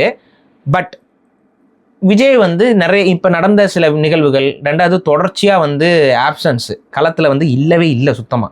எனக்கு தெரிஞ்சு தேர்தல் பிரச்சாரத்துலையும் வந்து பெரிய அளவு இறங்கி வருவாராங்கிறது. இன்னைக்கு தான் பிரச்சாரம் பண்ணியிருக்காரு கொடுங்கையூர் இந்த மாதிரி இடங்கள் எல்லாம். அதுவும் எந்த அளவுக்கு பண்ணுவாங்க அப்படிங்கிறது தெரியல. ஏன்னா அது ஒரு சூட்டோட சூட்டா ஒரு 2 நாள் 3 நாள் பண்றதுங்கிறது ஒண்ணு இருக்கு, அத்தனை நாளும் பண்றதுங்கிறது ஒண்ணு. இப்போ என்டிகே போடுற எஃபெக்டை டிவிகே போடுமா அப்படிங்கிறது கேள்வி. ஸோ இந்த எஃபர்ட்டுக்கும் நிறைய வித்தியாசம் இருக்கு. இந்த மாதிரி எஃபர்ட்லெஸ்ஸாக இருக்கிற ஒரு அரசியலாக பண்ணும் பொழுது, அது போக இந்த கரூர் இன்சிடென்ட்டு, அதில் விஜயோடைய நிலைப்பாடு. இப்போ நான் வந்து கரூர் இன்சிடென்ட்டில் விஜய் மேலே தான் பழின்னு நம்ம பேசல, உங்களுக்கே தெரியும், இந்த இது பார்த்துருக்கவங்களுக்கும் தெரியும். எல்லார் மேலே இருக்க தப்பும் சொல்லணும். நம்ம சொல்லியிருந்தோம், இவங்க வந்து லேட்டாக வந்தது, அதுக்கப்புறம் இன்னும் கொஞ்சம் பக்குவமாக நடந்துக்காது, கூட்டத்தை பெரிய அளவில் இருக்கும்போதும் அதை கொஞ்சம் தவிர்த்துருக்கலாம், இந்த மாதிரியான விஷயங்கள் இவங்க மேலே தப்புன்னு நம்ம சொல்லியிருந்தோம். ஆனால் இப்போ இங்கே இடத்துல யோசிச்சு பாருங்களேன். சரி, இப்போ நீங்கள் இருக்கீங்க, இப்போ நம்மனால இல்லை நம்ம சம்மந்தப்பட்டு ஏதோ ஒரு இடத்துல யாருக்கோ பாதிப்பு ஏற்பட்டு ஒரு பெரிய ஒரு அசம்பாவிதம் நடந்துருச்சு. அந்த இதில் அதுவும் வந்து இத்தனை பேர் இறந்துட்டாங்க அப்படிங்கிற ஒரு விஷயம் இருக்கும் பொழுது அடுத்து வந்து அவங்களுடைய படம் வருது. அந்த படத்தில் அவரை ப்ரமோஷன் கூப்பிட்றாங்க. அதையும் நம்ம வேற அதை வந்து தவிர்க்க முடியாது. ஏன்னா படம் நடிச்சிருக்காரு. அந்த படத்துக்கான ப்ரமோஷனுக்கு அவர் போய் தான் ஆகணும். அப்போ இவ்வளோ பேர் இறந்துருக்குறாங்க, இவ்வளோ ஒரு பெரிய துயரம் நடந்திருக்கு அப்படிங்கிற அந்த ஒரு குற்ற உணர்ச்சி, ஒரு வருத்தம், அதெல்லாம் வந்து எனக்கு ரொம்ப வருத்தமாக இருக்குது. நான் அப்படிலாம் சொல்லிட்டு இருந்தாங்க. சிவரை பார்த்தே உட்காந்துருக்காங்கலாம் கூட விஷயங்கள் சொல்லிட்டு இருந்தாங்க. ஆனால் இந்த ப்ரமோஷனுக்கு வரும்பொழுது ப்ரமோஷனுக்கு நீங்கள் வர்றது கலந்துக்கிறதுங்கிறத நான் குறை சொல்லலை. ஏன்னா ஒரு வழி இல்லை. ஒரு ஆக்டராக வரணும், கலந்துக்கணும், பேசணும். ஆனால் அங்கே டான்ஸ் ஆடணுங்கிறது உங்களோட சாய்ஸ். யாரும் வந்து விஜய் நீங்கள் ஆடியே தீரணும் அப்படிங்கிற அளவுக்கு ப்ரெஷர் பண்ணுற இடத்துல யாருமே அங்கே இல்லை. அப்படி இருக்கும்போது நீங்கள் ஆடுறீங்க, அது ரொம்ப சந்தோஷமாக ஆடுறீங்க. சாவிலே டான்ஸ் ஆடுறாங்க, அவர் எங்கே போய் மலேசியாவில் ஆடக்கூடாது? அதாங்க ஆடக்கூடாதுங்க, ஆடக்கூடாது. ஆனால் ஆடினீங்க. அப்போ அந்த இடத்துல வந்து உங்களுக்கு வந்து அந்த இறப்புகள் மீது எந்த அளவுக்கு நீங்கள் வந்து மதிப்பு வச்சுருக்கீங்க, என்ன ஏது? கருப்பு சட்டை கருப்பு பேண்ட் போட்டிருந்தாரு, துக்கத்தை தெரிவிக்கிற மாதிரி. கருப்பு சட்டை கருப்பு பேண்ட் போட்டுட்டு அப்படி டான்ஸ் ஆடினா அது ஓகேவாங்க? சிரிச்சு தானே ஆடுறாரு. நீங்கள் கோச்சிக்கிறீங்க, என்னால் ஃபெலிக்ஸ் லெவலுக்குலாம் முட்டு கொடுக்க முடியாதுங்க. எனக்கு தெரிஞ்ச அளவுக்கு தான் பேச முடியும். அது வந்து ஆடுறாப்புல, அது ஸ்பாட்லைட்டை போட்டு அவர் ஆட விட்றாங்க. அப்போ அதை பார்க்கும்போது நமக்கு வந்து உண்மையாகவே அவர் வந்து இந்த அதிகாரத்துக்கு அவர் டிசர்வ்டா. எக்ஸாக்ட்லி. அது அந்த ஃபீல் எனக்கு வந்துருச்சு. நம்ம வந்து தனிப்பட்ட ரீதியாக வந்து விஜய் மேலே நமக்கு விமர்சனங்கள் இருக்குது, அவர் கருத்தியல் கொள்கை எனக்கு உடன்பாடு கிடையாது. ஆனால் அந்த கரூர் இன்சிடென்ட்டில் நீங்கள் நம்ம வீடியோக்கள் இருக்குது, நீங்கள் போய் பாருங்கள். கரூர் இன்சிடென்ட்டில் என்னோட ஸ்டாண்ட் என்னன்னு போய் பாருங்கள். நான் வந்து பழியெல்லாம் தூக்கி போடவே இல்லை. ஏன்னா ஒரு அரசாங்கம் தானே அதை வந்து பார்க்கணும். இதெல்லாம் வந்து ஒரு கட்சி நடத்துகிறவங்க, கூட்டம் நடத்துகிறவங்க எல்லாருமே அப்படியே இருப்பாங்கலாம் சொல்ல முடியாது. இன்னும் நான் சொல்கிறேன், எல்லா கட்சி கூட்டங்களில் கலந்துக்கிட்டதுலேயும் ஆக்சிடென்ட்ஸ் நடந்திருக்கு. ஆக்சிடென்ட் ஹேப்பன்ஸ், புரியுதுங்களா? இதுக்கு வந்து யாரையுமே பழி போட முடியாது. அப்படி இருக்கும் பொழுது ஆனால் அந்த குற்றம் உணர்ச்சியோ இல்லை அந்த ஹர்ட்டிங் ஃபீலிங்னு ஒன்று இருக்கும்ல, ஹர்ட் ஆகிற ஃபீலிங், கில்ட், நமக்கு வந்து நம்ம சம்மந்தம் இல்லை அப்படின்னு நினச்சா கூட ஏதோ ஒன்றுனால இப்படி நம்மளை பார்க்க வந்து தானே இத்தனை பேர் ஆனாங்க அப்படிங்கிற அந்த ஒரு ஃபீலு அது வந்து இருந்துச்சுன்னா கண்டிப்பாக வந்து அவருடைய கேரக்டர்லேயே ஒரு சேஞ்ச் இருந்திருக்கணும். ஒரு கேரக்டர்லேயே ஒரு சேஞ்ச் வந்துடும். இப்போ நமக்குலாம் இப்படி ஒரு இன்சிடென்ட் நடந்தால் நம்மளோட கேரக்டரில் ஒரு பெரிய சேஞ்ச் வரும், லைஃப் டர்னிங் ஈவெண்ட். அது ஆனால் அவர்கிட்ட வந்த மாதிரியே தெரில. டான்ஸ் ஆடுறாப்புல. அப்போ வந்து எனக்கு அதில் அவருக்கு மக்களுடைய கவலைகள், மக்களுடைய கண்ணீர்களுக்கெல்லாம் அவர் வந்து செவிசாய்க்கிற நபராக இருப்பாராங்கிற கேள்வி வந்து எனக்கு பெரிய அளவு ரியாலிட்டியை விட்டு ரொம்ப தள்ளி. ஏங்க நாங்கள் வந்து பனை இதுக்கு போயிருந்தோம். பனை இதுக்கு போயிருந்தோம். அங்கே ஒரு ஸ்கிட் பண்ணாங்க, அது ஒரு நாடகம் பண்ணாங்க. இந்த நாடகம் வந்து பனை சார்ந்த தொழில் செய்யக்கூடியவர்களுக்கு ஏற்படக்கூடிய பிரச்சனைகள், அதில் வந்து காவல்துறைகள் வந்து பனை கல் இருக்கிறவங்கள போய் அடிக்கிற மாதிரியான காட்சிகளை வச்சு ஒரு ட்ராமா தான் நடிக்கிறாங்க. அங்கே இருக்கக்கூடிய பெண்கள், அங்கே இருக்கக்கூடிய ஆண்கள்லாம் சேர்ந்து நடிக்கிறாங்க. இளம் வயது பெண்கள், ஆண்கள் நடிக்கிறாங்க. அதில் ஒரு பொண்ணு வந்து அவங்க குடும்பத்தில் யாருக்காவது அந்த பாதிப்பு ஏற்பட்டிருக்குமான்னு தெரியல. அந்த பொண்ணு வந்து அந்த காவல்துறையை பார்த்து கேட்குற மாதிரி வசனங்கள் பேசிக்கிட்டு அழுதுட்டு அவங்க நடிச்சு தான் அதை வந்து பண்ணுறாங்க. பட் ஆனால் அவங்க உண்மையாகவே அழுதுட்டாங்க ஸ்டேஜில். அவங்க அங்கே அழுகிறது, அவங்க அந்த குரல் ஒரு பெண்ணுடைய அழுகை, அது வந்து தளதளத்து வந்து இப்படி ஏன் பண்ணுறீங்கன்னு சொல்லி அந்த ஒரு அநியாயத்தை தட்டி கேட்டுட்டு அழுகிற அந்த ஒரு இது கேட்கும்போது என்ன அறியாமல் என் கண்ணில் வந்து கண்ணீர் கசியுது. இப்போ அது நடிப்புன்னு எனக்கும் தெரியும், அதை நடிக்கிறவங்களுக்கு அது நம்ம ஒரு நடிப்பாக தான் பண்ணுறோங்கிறதும் தெரியும். அப்படி இருந்து அங்கே ஒரு கனெக்ஷன் வருது இல்லை, அது எதனால் அவர் ஏற்படுது? அந்த மக்கள் மேலே நமக்கு ஒரு பற்றும் ஒரு பாசமும் இருக்கனால அவங்களுக்கு இப்படிலாம் அனுபவிச்சிருப்பாங்கல்ல நினைக்கும் போது கண் வந்து தானாகவே கசியுது. இது ஒரு பெரிய விஷயம் இல்லை. ஆனால் இந்த உணர்வு உங்களுக்கு இருக்கணும், இந்த உணர்வு உங்களுக்கு உண்மையிலேயே இருக்கணும். ஆனால் அந்த உணர்வு விஜய்க்கு இருக்குதானே நமக்கு டவுட்டாக இருக்குது. ஏன்னா நீங்கள் போய் ஆடுறீங்க அந்த ஆட்டம் 40 நாளில். ஸோ ரொம்ப ஒரு அதில் பச்சிலாம் குழந்தைகள்லாம் கூட செத்துருக்கும் பொழுது அந்த ஒரு பிஹேவியரை வந்து நான் வெறுத்தேன், புரியுதா? அந்த பிஹேவியர் வந்து விஜய் கிட்ட இருந்து பார்க்கும் பொழுது அது மனிதர்கள்ட்ட யாருக்கிட்டையுமே இருக்கக்கூடாத ஒரு பிஹேவியர். அதுக்கெல்லாம் நீங்கள் என்ன விளக்கம் வேணாலும் யாருக்கிட்ட சொன்னாலும் உங்களோட இமேஜ் அங்கே டோட்டலி டேமேஜ் முடிஞ்சு போச்சு. அன்னைக்கு அவங்களை ஆடுங்கன்னு எவன் சொன்னானா அவன் தான் அவங்க எதிரி. இல்லை அவன் யாராவது சொல்லி நீங்கள் ஆடினீங்கன்னா அவன் தான் அவங்க எதிரி. ஸோ பேசிக்காக இதுதான். அப்போ அன்றைக்கே வந்துட்டு நம்ம வந்து சரி இந்த நபர் வந்து அரசியலுக்கு தகுதி இல்லாத நபர், கெட்டவர் நல்லவருங்கிறதெல்லாம் கடந்து அவருக்கு வந்து மக்கள் மீது பெரிய அளவு அக்கறை இல்லைங்கிறது நமக்கு எம்பத்தி இல்லை. அந்த எம்பத்தி இல்லாதனால தான் இப்போ அவர் போட்டிருக்க வேட்பாளர்களில் பலருமே வந்து ஊழல் செய்தவர்கள், பிரச்சனைக்குரியவர்கள், அவங்க எல்லாத்தையும் கொண்டு வந்து அவர் வேட்பாளராக நிப்பாட்டுறாரு. இவர் எதிர்க்கிற கட்சி 2 கட்சிகள்ல இருந்து வெளியில வந்து வந்தவங்க. இப்போ சாரி 3 கட்சியில இருந்து. இப்போ நீங்க எதிர் ஜெகதீஷ் ரமணி உள்ள சைக்கிள் கேப்ல சேர்த்துட்டீங்க. இப்போ இங்க என்னன்னு பார்த்தீங்கன்னா, ஒரு கட்சியிலேருந்து வெளியில வந்தவங்கள திரும்ப அந்த சேர்த்துக்கிறது போறதுங்கிறதுலாம் வேற. பட் நீங்க ஒரு புதுசா வேற எந்த கட்சிக்காரனும் உங்க கூட கூட்டணிக்கு வரல, ஒருத்தங்க 2 பேரும் நீங்க அந்த மாதிரி போட்டிருந்தீங்கன்னா கூட அது ஒரு பெரிய விமர்சனமாகாது. ஆனா உங்க வேட்பாளர்ல ஒரு பெரிய ஜங்க் டிஎம்கே அண்ட் ஏடிஎம்கேல இருந்து வந்தவங்க, அது கொஞ்சம் முன்னாடி கூட வந்தவங்க கிடையாது. 3 days பிஃபோர் 4 days பிஃபோர்ல வந்தவங்கள அவசர கதியில சேர்க்கறது, இது என்ன மாதிரியான ஒரு நிலைப்பாடுன்னு நீங்க நினைக்கிறீங்க? இது என்ன மாதிரி மாற்றத்தை உருவாக்கும்னு நினைக்கிறீங்க? அப்படி வெளியே வரவங்க எதுக்காக வராங்க? அந்த ஊழல் கட்சியில நமக்கு சீட்டு கொடுக்கலங்கிறதுக்காக வராங்க. சந்திரபாதிகள் அந்த ஊழல் கட்சியில சீட்டு வேணும்னு எதனால எதிர்பார்த்திருப்பாங்க நீங்க நினைக்கிறீங்க? இன்னும் கொஞ்சம் அடிக்கலாம் காசு. அப்ப அவங்க அது ஒரு ஊழல் கட்சி. அந்த ஊழல் கட்சியில எனக்கு சீட்டு கொடுக்கல, அந்த கட்சியில நம்ம பதவியில இருந்தோம்னா நம்ம காசு பார்க்கலாம்னு நினைச்சிட்டு இருக்கிற ஒரு நபரை அதுல இருந்து விரட்டி விட்டாங்கன்னு உடனே நீங்க அலைக்காத்துக்கு உள்ள போடுறது எந்த விதத்தில் மாற்று அரசியலா இருக்குன்னு நீங்க நம்புறீங்க? ஹிப்போக்ரட். இது வந்து அப்ப முழுக்க என்னன்னா, அவங்களுக்கு அந்த எந்த விதமான அரசியல் புரிதலும் தெளிவும், மக்களின் மீதான அக்கறை, மக்களின் மீது அக்கறை இருந்தாவே வேப்பா இது வேணாம்ப்பா, எதுக்கு அவங்க கட்சியில் அவங்க சீட்டு கொடுக்கணும், நம்ம பசங்க இருக்காங்க, நம்ம ஆட்கள் இல்லையா, அவங்களுக்கு யாராவது வாய்ப்பு கொடுங்க, முடிஞ்சு போச்சுல. கண்டிப்பாக இருந்திருப்பாங்க, இல்லைன்னு நான் சொல்லலை, இருந்திருப்பாங்க உங்கள் சைடில். ஆனால் அதை விட்டுட்டு டிஎம்கே ஏடிஎம்கேலேருந்து இப்போ உதிர்ந்து வர, அதுவும் கொஞ்சம் நாளைக்கு முன்னாடி வெளியில் வந்தவங்க கொஞ்ச நாளைக்கு வந்து ஒரு டைம் கேப் கொடுத்துருக்காங்க, அதுக்கப்புறம் அவங்களுக்கு எது சரியான அரசியல்னு பார்த்து போகிறாங்கன்னா அது வேற. 3 days 4 days முன்னாடிலாம் வெளியில் வந்தவங்களெல்லாம் நீங்கள் உள்ளே போடும்போது அதுவும் வந்து உங்களுடைய பக்குவமின்மையை தான் காட்டுது. ஸோ ஓவராலாக நீங்கள் விஜயோடைய இந்த ஸ்டாண்ட்ஸ்லாம் வந்து பார்த்தீங்கன்னா ஒரு ஃபியூச்சரிஸ்டிக்கான ஒரு அரசியல்வாதியாகவோ இல்லை ஸ்திரத்தன்மையான ஒரு அரசியல்வாதியாகவோ எனக்கு படலை. பர்சனலாக நான் ஃபீல் பண்ணுறது எனக்கு படலை. சென்னையில் பேசுகிறப்போ பிரச்சாரத்தில் இன்னைக்கு இந்த இன்டர்வியூக்கு முன்னாடி பார்த்துட்டு வந்தேன். என்னோட வசதி வாய்ப்பு எல்லாத்தையுமே விட்டு வந்திருக்கேன். யார் கேட்டா இப்போ உங்கள் வசதி வாய்ப்பு விட்டு வாங்கன்னு சொல்லி நான் கேட்டேன். இன்னொன்று என்னன்னா, தயவு செஞ்சு இந்த ஸ்ட்ராட்டஜியை கையில் எடுக்காதீங்க. நீங்கள் அதை ஒரு முறை சொன்னீங்க, அது வேற. அதை திரும்ப சொல்லி காட்டுறதுங்கிறது என்ன ஆகுதுன்னா, இந்த வசதி வாய்ப்பெல்லாம் விட்டு வந்ததுக்காக தமிழ்நாட்டை உங்களுக்கு எழுதி கொடுத்துடணுமா? இந்த கேள்வி தான் வரும் மக்களுடைய ஆள் மனசுல. இது கேட்க ஆரம்பிச்சிடுவாங்க. இது உங்களோட பர்சனலைஸ் பண்ணாதீங்க தயவு செஞ்சு. ஆனால் ஒரு ஸ்பீச்லேயே நான் தாங்க இருக்கு. அந்த பர்சனலைசேஷன் ரொம்ப தப்பு. இது விஜய்க்கு மட்டும் பொருந்தாதுங்க, சீமானுக்கும் பொருந்தும். இந்த விஷயத்தில் நான் 2 பேருமே நான் ஒரே இடத்துல தான் வைப்பேன். எல்லாத்தையும் தனி மனிதர் படுத்தி பேசுறது அது ஒரு அரசியல் கட்சிக்கு ஆரோக்கியமானது கிடையாது. அது விஜய்க்கும் பொருந்தும், சீமான் அவர்களுக்கும் பொருந்தும். ஒரு ஹீரோ வர்ஷிப்பிங் அது வந்து நீங்க எந்த விதத்தில் நீங்க பில்ட் பண்ணீங்கனாலும் அது வந்து தகர்த்தெறியப்பட்டு விடும்.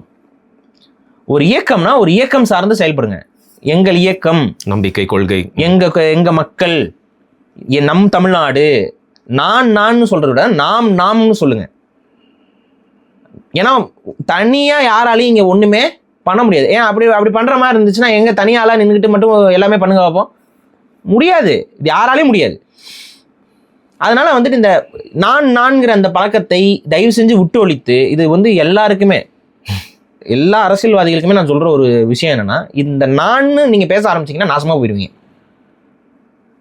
நம்ம சாப்பிட்ற உணவுல வேணா பட்டர் நான் இருக்கலாம். ஐயோ, நான் அந்த ஜோக்கு நினைச்சிட்டு சொல்லாம என் வாய்க்குள்ள வச்சிருக்கேன், நீங்க சொல்லிட்டீங்க பாத்தீங்களா. ஆனா நம்மளுடைய மனதுல நான்கிறது எங்கேயுமே இருக்கக்கூடாதுங்கிறத நம்ம இங்க பதிவு பண்றோம். ஸோ பேசிக்காக வந்து இது இருக்கு. நான்வெஜ்னு கூட சொல்லக்கூடாது, அப்புறம் சொல்லக்கூடாதுங்க, அசைவம் அப்படின்னு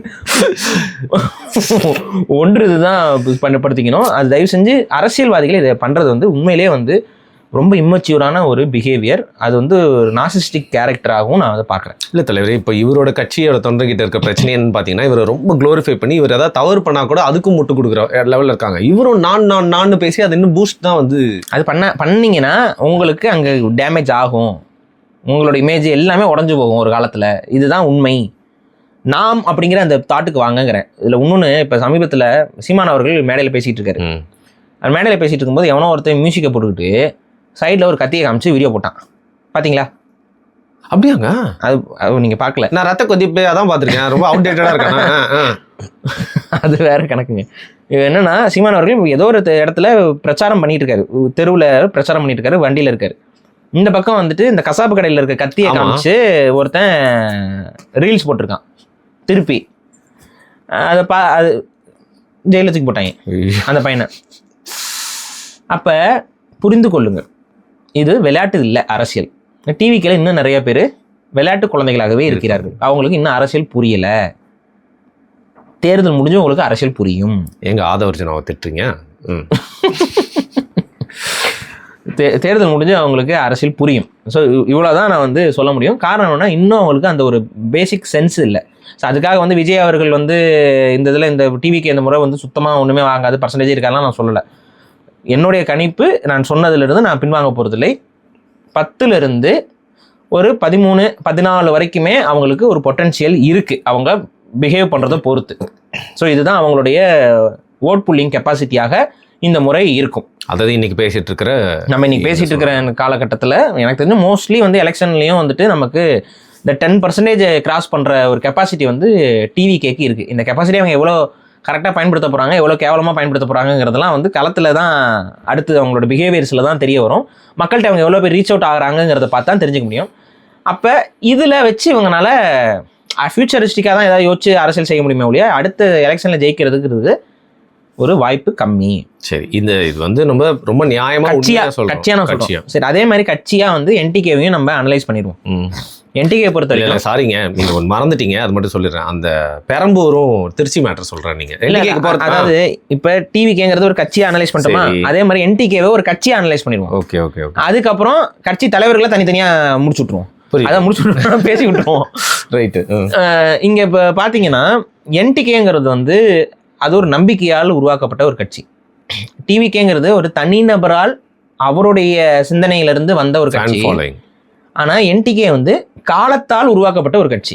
ஒரு பெரிய போர், அந்த போரில் தமிழர்கள் இழப்பு, அந்த இழப்புல வேதனையில தமிழர்களாக ஒருங்கிணைந்து உருவாக்கி பல பேருடைய ரத்தம், பல பேருடைய பொருளாதாரம், பல பேருடைய உயிர் எல்லாத்தையும் கொடுத்து உருவாக்கின ஒரு கட்சி தான் நாம் தமிழர் கட்சி. அந்த அடிப்படையில் அந்த கட்சியோட உருவாக்கத்திற்கும் அந்த கட்சியோடைய பல நன்மையான விஷயங்களை நம்ம வந்து பல ஆண்டுகளாக பேசியிருக்கிறோம். அதெல்லாம் இப்ப இருக்க புதிய பேட்ச் தம்பிகளுக்கு மறந்து போச்சுல தெரியாது. சின்ன குழந்தைங்களுக்கு அவங்களுக்குலாம் எதுவும் தெரியாது. நம்மளை வந்து விமர்சிக்கிறார் அப்படின்னு பாராட்டுனதும் இப்ப சீமான் அவர்களே மலையாளின்னு சொன்னாங்க. இப்ப எவனாலும் சொல்றானா? ஏன் எவனும் சொல்றது இல்லைன்னு போய் கேட்டுவாங்க. தடுத்து நிப்பாட்டி பேசியவனா நான் தான். எங்க சீமான் அவர்கள் மலையாளின்னு சொல்லும்போது எத்தனை உங்க கட்சிக்காரன் வீடியோ போட்டிருக்கேன், நான் எத்தனை வீடியோ போட்டிருக்கேன்னு போய் பாருங்க. எத்தனை முறை வந்து அதை அடிச்சு பொது தளத்துல நம்ம ஆதரவா பேசியிருக்கோம். அவர் பச்சை தமிழர் தான், அவர் நாடார்குடியை சார்ந்த தமிழர், நாடார்குடியை சார்ந்த தமிழரை நீ எப்படி வந்து பிறமொழியாளன்னு சொல்லுவேன்னு போட்டு ஒவ்வொருத்தங்கிட்டையும் போட்டு விவாதம் பண்ணி பேசியிருக்கிறோம். இதெல்லாம் ஆதரவாக எங்கள் கண்ணுக்கு தெரியாது. இப்போ ஒரு தனிப்பட்ட காழ்ப்புணர்ச்சி, அதான் நான் சொல்றேன், நாம் தமிழருங்கிறது நான் தமிழருங்கிறது மாறினதுனால வந்த வினை. இதெல்லாம் அந்த வினையை வந்து அவங்களே இந்த தேர்தலில் பரிசோதனை பண்ணி தெரிந்து கொள்வார்கள். அவங்களுக்கும் இது வந்து இந்த தேர்தல் களம் என்பது ஒரு பயிற்சி பாசறையாகத்தான் இருக்க போகிறது.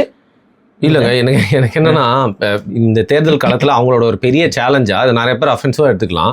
நான் எப்படி பார்க்குறேன்னா, ஒரு இந்த 8% அதை தக்க வச்சுக்கிறது, அதை மீறி அடுத்த லெவலுக்கு போகிறது, அது மட்டும் இல்லாமல் விஜயோடைய அந்த புது கட்சி கூட போட்டி போட்டு அவங்களோட பர்சன்டேஜோட அதிகமாக வாங்குறது, இது எல்லாமே அவங்களுக்கு முன்னாடி இருக்க ஒரு பெரிய சேலஞ்சா பார்க்கணும். இப்போ அவங்க வந்து இப்போ அவங்களுடைய நீங்கள் சொன்ன மாதிரி 2 விஷயம் வந்து அவங்களோட ஹைலைட்டடாக இருக்கும். தாங்கள் இது வரைக்கும் வாங்கியிருக்கக்கூடிய அந்த 8% வாக்கு, 8.2 நினைக்கிறேன், 8.2% வாக்கை வந்து இறக்காம பார்த்துக்கணும் இந்த தேர்தலில். அது எப்படி இறங்கிடும் அப்படின்னா, பிரச்சனை என்னன்னா, புது கேண்டிடேட்டாக வந்திருக்கக்கூடிய புது பிளேயராக இருக்கிற டிவிகே, அதுக்கு முன்னாடி வந்து கமலஹாசன் இதெல்லாம் வந்து கூட காணாமல் போயிடுச்சு. பட் டிவிகே வந்து இப்போ புதுசாக வரனால அந்த புதுசுங்கிற அந்த நாவல்ட்டி வந்து நியூ ஓட்டர்ஸுக்காக இருக்கட்டும், இல்லை வந்து இந்த நடுநிலை வாக்காளர்களாக இருக்கட்டும், இவங்களுக்கெல்லாம் கொஞ்சம் கன்ஃபியூஷனை ஏற்படுத்தும். அந்த அடிப்படையில் அவங்களுடைய ஒரு என்ட்ரி வந்து இவங்களுக்கு ஒரு ஸ்ட்ராட்டஜிக்கலாகவே இவங்களுக்கு கொஞ்சம் ஒரு பின்னடைவை ஏற்படுத்தும். இதெல்லாம் மனசில் வச்சுக்கிட்டு தான் நான் ஒரு அழகான ஒரு ஸ்ட்ராட்டஜி வகுத்து கொடுத்தேன். ஆட்சி அதிகாரத்துக்கு போயிட்டு இந்நேரம் எத்தனை எம்எல்ஏகளோட உட்காந்துருக்கலாம். பட் அதெல்லாம் அவங்க அது புரிஞ்சுக்கலாம் அந்த நேரத்தில். பட் இந்த இடத்துல வந்து நம்ம பேசி தான் ஆகணும் சில விஷயங்கள்.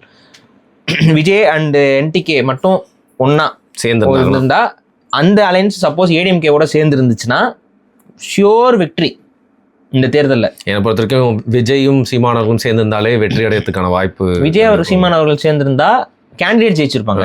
பட் அவங்க வந்து ஆட்சி அதிகாரத்தை பிடிக்கிற மாதிரி இருக்காது, கொஞ்சம் கஷ்டமா தான் இருந்திருக்கும். பட் எலெக்ஷன் முடிஞ்சு அதுக்கப்புறம் வந்து எந்த கட்சிக்கு அவங்க ஆதரவு கொடுக்குறாங்கிற அடிப்படையில் ஒரு இது உருவாயிருக்கலாம். பட் அது நம்ம எந்த அளவுக்குன்னு சொல்ல முடியாது. பட் அதுக்குள்ள அவங்களுக்குள்ள நிறைய பர்சனல் இஷ்யூஸ் அந்த ஈகோ இஷ்யூஸ்லாம் வந்துருச்சு. சீமான் பேசின ஒரு கருத்தையே வந்துட்டு இந்த முதலைகள் குளத்தில் இருக்கக்கூடிய மீன் பண்ணை முதலை இந்த மாதிரி எதையோ பேசி விஜய் பேச அது வந்து இவருக்கு அஃபண்ட் ஆக இவர் சத்தமா பேசுறது அப்படின்லாம் சொல்றது இதை விட மாறி மாறி இவங்களுக்கு அடிச்சுக்க ஆரம்பிச்சிட்டாங்க. ஸோ ஆட்டோமேட்டிக்காக அது வந்து அதுக்கானது ஹோப்லெஸ்ஸாக போயிடுச்சு. ரெண்டாவது விஜய் அவர்கள் அப்போவுமே என்ன மைண்ட் செட்டில் இருந்தாருன்னா சீமான் அவர்களுடைய ப்ரொபோசல்ஸ் வேற மாதிரி இருந்ததா நமக்கு வந்த தகவல் தான் சொல்ல முடியும். அவங்க என்ன சொன்னாங்க, பாதி கேண்டிடேட்ஸ் போட்டுக்குவோம், என்டிகே பாதி போடும், டிவிகே பாதி போடும், இதில் யாரெல்லாம் அதிகமாக ஜெயிக்கிறாங்களோ அவங்க வந்து சிஎம் கேண்டிடேட்டு, மற்றவங்க வந்து துணை முதல்வர் அப்படிங்கிற ஒரு டீல் அவங்க வச்ச மாதிரியும். இல்லை அவங்க வந்து டிவிகேக்கு அட்வைசர்ஸாக இருந்தவங்க என்ன சொல்லியிருக்காங்க, இல்லைங்க நம்ம வந்து எஸ்டாப்ளிஷ்ட் ஆகலை, அவங்க ஆல்ரெடி எஸ்டாப்ளிஷ்டு, இப்போ இப்படி நம்ம பண்ணோம்னா நம்மளோட வாக்கும் அவங்களுக்கு போகும். ஸோ ஆட்டோமேட்டிக்காக அவங்க கேண்டிடேட்ஸ் அதிகமாக ஜெயிச்சிருவாங்க. ஸோ அவர் தான் சிஎம்மாக வருவார். ஸோ இது வந்து நமக்கு வந்து ஒத்து வராது அப்படின்னு சொல்லி விஜய் மூல செலவு பண்ணி, ஸோ விஜய் நீங்கள் எப்படின்னா அவர் விஜய் வந்து இவர் சிஎம் ஆக்கிறக்கா நம்ம வந்து இவ்வளோ செலவு பண்ணுறோம், தேவை கிடையாதுன்னு அவர் முடிவானதாக சொல்றது. இது நம்ம செவி வழி வந்த செய்தி. இதெல்லாம் உறுதிப்படுத்துறதுலாம் ஆனால் மீட் பண்ணி பேசினதா சீமான் அவர்களே சொல்லிட்டாரு. ஆமாம், சந்திச்சு பேசியதெல்லாம் உண்மை. அதுவும் 2-3 முறை அவங்க சந்திச்சு பேசியிருக்காங்க தனிமையில். ஆனால் அதுக்கப்புறம் வந்துட்டு இந்த மாதிரியான இதில் வந்து விஜய் சைடில் வந்துட்டு நமக்கு வந்து அது வந்து பெரிய அளவு பெனிஃபிட்டாக இருக்காது. ஆனால் 2 பேரும் சேர்ந்தா கண்டிப்பாக 2 பேருக்கும் பெனிஃபிட்டு. ஆனால் விஜய் போன்ற தனிப்பட்ட நபர் அங்கே சிஎம் ஆகணுங்கிற மைண்ட் செட் வந்து அங்கே கேள்விக்குறியாயிருங்கிறதுனால இந்த இது ப்ரொபோசல் வந்து அப்படியே முழுசாக முடிச்சு அப்புறம் 2 பேர் பகையாக மாறினாங்க. அதுக்கப்புறம் இன்னைக்கு வந்து பயங்கரமான எதிரிகள் போல மோதிக்க ஆரம்பிச்சிட்டாங்க. யூடியூபர்களுக்கு கண்டென்ட் ஃபுல்லாக இவங்க மாறி அடிச்சுக்கிட்டாங்க. இதோடைய விளைவு என்ன ஆச்சுன்னு பார்த்தீங்கன்னா இன்னைக்கு இருக்கக்கூடிய நிலைமை தான். இன்னைக்கு இருக்கக்கூடிய நிலைமை வெளிப்படையாக சொல்கிறேன், எந்த கட்சிக்குமே நம்ம ஜெயிப்போமான்னு தெரியல. உண்மைதான், ஓப்பனாவே அதான் உண்மை. திமுகவும் சரி, இதை நம்ம ரொம்ப நாளைக்கு முன்னாடியே சொல்லிட்டோம், அந்த இடத்துக்கு தான் வரப்போகுது இந்த தேர்தல்னு சொன்னோம். அதே மாதிரி தான் ஏடிஎம்கேக்கும் தெரியல நம்ம ஜெயிச்சிரோமா. டிஎம்கேவே திட்டுறானுங்க, ஆனால் நம்மளையும் ஆதரிக்க மாட்டேங்கிறானுங்க. இது என்ன கான்செப்ட்ல போகுதுன்னே அவங்களுக்கும் புரியல. டிஎம்கேக்கு நம்ம கூட்டணி இதெல்லாம் வந்து பார்த்தா சூழல்லாம் பார்த்தா நம்ம ஜெயிக்கிற மாதிரியே இருக்கு, ஆனால் நிறைய பேர் நம்மளை திட்டிகிட்டே இருக்காங்க. இது எப்படி போகும் அவங்களுக்கும் தெரியல. ஸோ டிஎம்கேக்கும் நமக்கு ஷியூரா ஜெயிப்போமான்னு தெரியல, ஏடிஎம்கேக்கும் நம்ம ஷியூரா ஜெயிப்போமான்னு தெரியல. டிவிகேக்கும் தெரிஞ்சிருச்சு, என்டிகேக்கும் தெரிஞ்சிருச்சு நம்ம இந்த முறை வாக்கு சதவீதங்களை தான் நம்ம அதிகமாக ப்ரூவ் பண்ண போகிறோம் அப்படிங்கிறது. என்டிகேக்கு ஒரு சில சான்சஸ் இருக்குது, ஒரு சில தொகுதிகளில் ஒரு அவங்க ஜெயிக்கிறதுக்கான வாய்ப்புகளும் கொஞ்சம் இருக்குது. இப்போ ஃபார் எக்ஸாம்பிள் கன்னியாகுமரி இந்த மாதிரியான தொகுதிகளில் கொஞ்சம் என்டிகேவோட கேண்டிடேட்ஸ் கொஞ்சம் ஸ்ட்ராங்காக இருக்காங்க. அந்த சூழல் அவங்கள ஜெயிக்க வைக்கலாம். மேபி 1 or 2 சீட்ஸ் வந்து என்டிகே கூட ஜெயிக்கிறதுக்கு வாய்ப்பு இருக்குது. வரேன் கடைசியா. நீங்க வந்து தலைவர்களோட இது வந்து கடைசியா வச்சுக்கலாம். ஓகே. அப்ப இந்த முறை வந்து பாத்தீங்கன்னா என்னுடைய கணிப்பு என்னன்னா என்டிகே 1 or 2 சீட்ஸ் ஜெயிக்கிறதுக்கு வாய்ப்பு இருக்கு. அடுத்து வந்து பாத்தீங்கன்னா வாக்கு சதவீதத்துல அவங்களுடைய 8% காப்பாற்றலாம். குறைஞ்சா ரொம்ப ஸ்லைட்டான ஒரு டிப்பு ஏற்படலாம். ஸ்லைட்டான டிப்னா ஒரு 7 to 8க்குள்ள ஏதாவது அப்படி குறையறதுக்கு வாய்ப்பு இருக்கு. இல்ல அப்படின்னா ஒரு 9 வரைக்கும். இப்போ விஜயோட தாக்கம் பெரிய அளவுக்கு அவங்களுக்கு இல்லை, டேமேஜ் ஆகலை அப்படின்னா 9 to 10 வந்து அவங்க ரீச் ஆகிறதுக்கு வாய்ப்பு இருக்குது. இது நம்மளோட கணிப்பு. இது கணிப்பு தான். இது களத்தில் நம்ம இது வரைக்கும் பார்க்கறது, அவங்களுக்கான ரெஸ்பான்ஸு, மக்களோட ரெஸ்பான்ஸ்லாம் வைத்து பார்க்கறதுல நம்ம சொல்கிறது என்னென்னா 7 to 10க்குள்ளே இவங்க இந்த முறை வந்து ஸ்கோர் பண்ணுறதுக்கான பொட்டன்ஷியல் அவங்களுக்கு இருக்குது. இந்த பொட்டன்ஷியல் வந்து டிஎம்கே ஏடிஎம்கே இது எதையுமே கன்சிடர் பண்ண தேவையில்லை. டிவிகேவோட பர்ஃபார்மன்ஸ் இவங்களை டைரெக்டாக பாதிக்கும். டிவிகே இந்த டைம் ஒர்ஸ்ட்டாக பர்ஃபார்ம் பண்ணாங்கன்னா என்டிகேக்கு உண்மையிலே நல்லது. இப்போ டிவிகே அவங்க ரொம்ப எஃபர்ட் போட்டு வேலை பார்த்தாங்க அப்படின்னா அது என்டிகேவோட வாக்கை வந்து உண்மையிலேயே சிதைக்கும், கேள்விக்குறியாக்கும். ஸோ இதுதான் வந்து இப்போ இருக்கிறது. அதனால தான் இப்போ இவங்களுக்குள்ளே இருக்கக்கூடிய அந்த பகை என்பது களத்துலையும் ரொம்ப ஸ்ட்ராங்காக தான் எதிரொலிக்கும். ஆனால் இவங்க 2 பேருக்கு பகை யாருக்கு ரொம்ப அட்வான்டேஜாக இருக்குன்னா திருப்பியும் திமுகவுக்கு தான். திமுகவுக்கு இது வந்து ஒரு அட்வான்டேஜான ஒரு இடத்த கொடுக்குது. நிறைய பேருக்கு இன்னும் அது புரியல. எப்பவுமே ஒரு கட்சிக்கு வந்து இவ்வளோ பேர் வாக்காளர்கள் ஆதரவாளர்கள்ங்கிறத வச்சு மட்டும் அந்த கட்சி வந்து ஜெயிக்காது. ஏன்னா எப்பவுமே எந்த கட்சிக்குமே யாருமே முழுமையான ஆதரவாளர்கள் கிடையாது மாட்டாங்க. அப்போ அந்த நடுநிலை வாக்குகள் தான் வந்து என்றைக்குமே வந்து டிசைடிங் ஓட்டர்ஸ் தீர்மானிக்கும். ஒரு நடுநிலையா இந்த முறை யாருக்கு போடலான்னு யோசிக்கிற அந்த ஒரு கெப்பாசிட்டி கொண்ட வாக்காளர்கள் இருக்காங்கல்ல, அவங்க வந்து பார்த்தீங்கன்னா தமிழ்நாட்டில் ஒரு எனக்கு தெரிஞ்ச ஒரு 20%. சரி, அந்த 20% வாக்குகள் தான் இந்த பக்கம் நம்ம சாயலாமா அந்த பக்கம் நம்ம சாயலாமா இல்லை எந்த பக்கம் பிரியலாம் அப்படிங்கிற மைண்ட் செட்டில் அவங்க இருப்பாங்க. வெற்றியை தீர்மானிக்க இந்த அந்த டிவைடிங் வாக்குகள் அந்த 20% அவங்க எந்த கட்சியும் சாராதவர்கள். அந்த எந்த கட்சியும் சாராத அந்த 20% வாக்கு இந்த முறை பெரும்பான்மை யாருக்கு போகும் யாருக்கு போகாது அப்படிங்கிறது தான் கான்செப்ட். இப்போ இந்த முறையில் டிஎம்கே மேல அந்த 20% வெறுப்பு உணர்வு உருவாகி இருக்கு. இப்போ இதுல இந்த மேஜர் ரோல்ல பாத்தீங்கன்னா டிஎம்கே மற்றும் அவங்களுடைய கூட்டணி கட்சிகள், அந்த கட்சிக்காரர்களுடைய வாக்குகள், அவங்களோட குடும்ப வாக்குகள், இது வந்து அவங்களுடைய ஓட் பேங்க். இந்த ஓட் பேங்க்ல நீங்க கணக்கு பண்ணி பாத்தீங்கன்னா டிஎம்கேக்கு தான் பெரிய ஓட் பேங்க் இருக்கு. ஓட் பேங்க் கணக்கில் எடுத்து பார்த்தீங்கன்னா டிஎம்கேயோடைய ஓட் பேங்க் வந்து அதிகம். ஸோ அவங்க கிட்ட இருக்க காசு இப்போ அதிகம்னு வச்சுக்கோங்க. இப்போ அவங்க கிட்ட இருக்கக்கூடிய வாக்குகள் அதிகம்னு வச்சுக்கோங்க. இப்போ அடுத்து பாருங்க, அடுத்து இதில் பெரிய ஓட் பேங்க் வச்சிருக்கக்கூடிய இது வந்து பார்த்தீங்கன்னா பிஜேபி அண்ட் ஏடிஎம்கே கூட்டணி, ஏடிஎம்கே அண்ட் பிஜேபி கூட்டணி எப்படி சொல்லலாம், அந்த கூட்டணிக்கு வந்து பார்த்தீங்கன்னா அடுத்த பெரிய ஓட் பேங்க் இருக்கு. இப்போ இவங்க 2 பேருக்கு பெரிய பெரிய ஓட் பேங்க் இருக்கு. இப்போ நான் சொன்ன மாதிரி அந்த 20% வாக்குகள் வந்து தனியாக இருக்கு, முடிவெடுக்கப்படாத மக்கள்.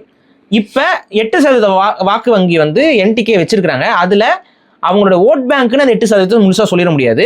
அதில் வந்து ஒரு 5 to 6 வந்து அவங்களோட ஓட் பேங்க், அதாவது நாம் தமிழர் விட்டு நான் மாறவே மாட்டேன் அப்படிங்கிற வாக்காக இருக்கும், எப்பவுமே இருக்கும். ஸோ இது எப்படி இருக்கும், அதுதான் வந்து இந்த முறை வந்து என்டிகேக்கு வந்து ஒரு பெரிய ஒரு தெரியும் அவங்களோட ஓட் பேங்க் எவ்வளோங்கிறது அவங்களால டிசைட் பண்ண முடியும். இவ்வளோ பேர் நமக்கு எப்படி இருந்தாலும் அவங்க வாக்கு போட்டுறாங்கடா அப்படிங்கிற அந்த ஒரு கான்செப்ட் வந்து அவங்களுக்கு இப்போ தான் புரிய வரும் இந்த தேர்தலில். இப்போ டிவி கேட்க என்னன்னே நமக்கு தெரியாது, யூகிக்க தான் முடியும். நம்ம எல்லாரோட யூகமும் ஒரு இந்த 10 to 12 அந்த மாதிரி ரேஞ்சில் இருக்குன்னு. ஸோ இதுதான் இருக்கிற சினரியோ. இப்போ இந்த 20% மக்கள் என்ன நினைப்பாங்கன்னா, ஆன்டி இன்கம்பன்சி அதிகமாக இருக்குது டிஎம்கேக்கு, பிஜேபி மேலேயே ஆன்டி இன்கம்பன்சி ஓரளவுக்கு இருக்குது, யார் பக்கம் போகிறதுன்னு யோசிப்பாங்க. அவங்க ஒரு கன்ஃபியூஸ்டு ஸ்டேட்டில் இருப்பாங்க.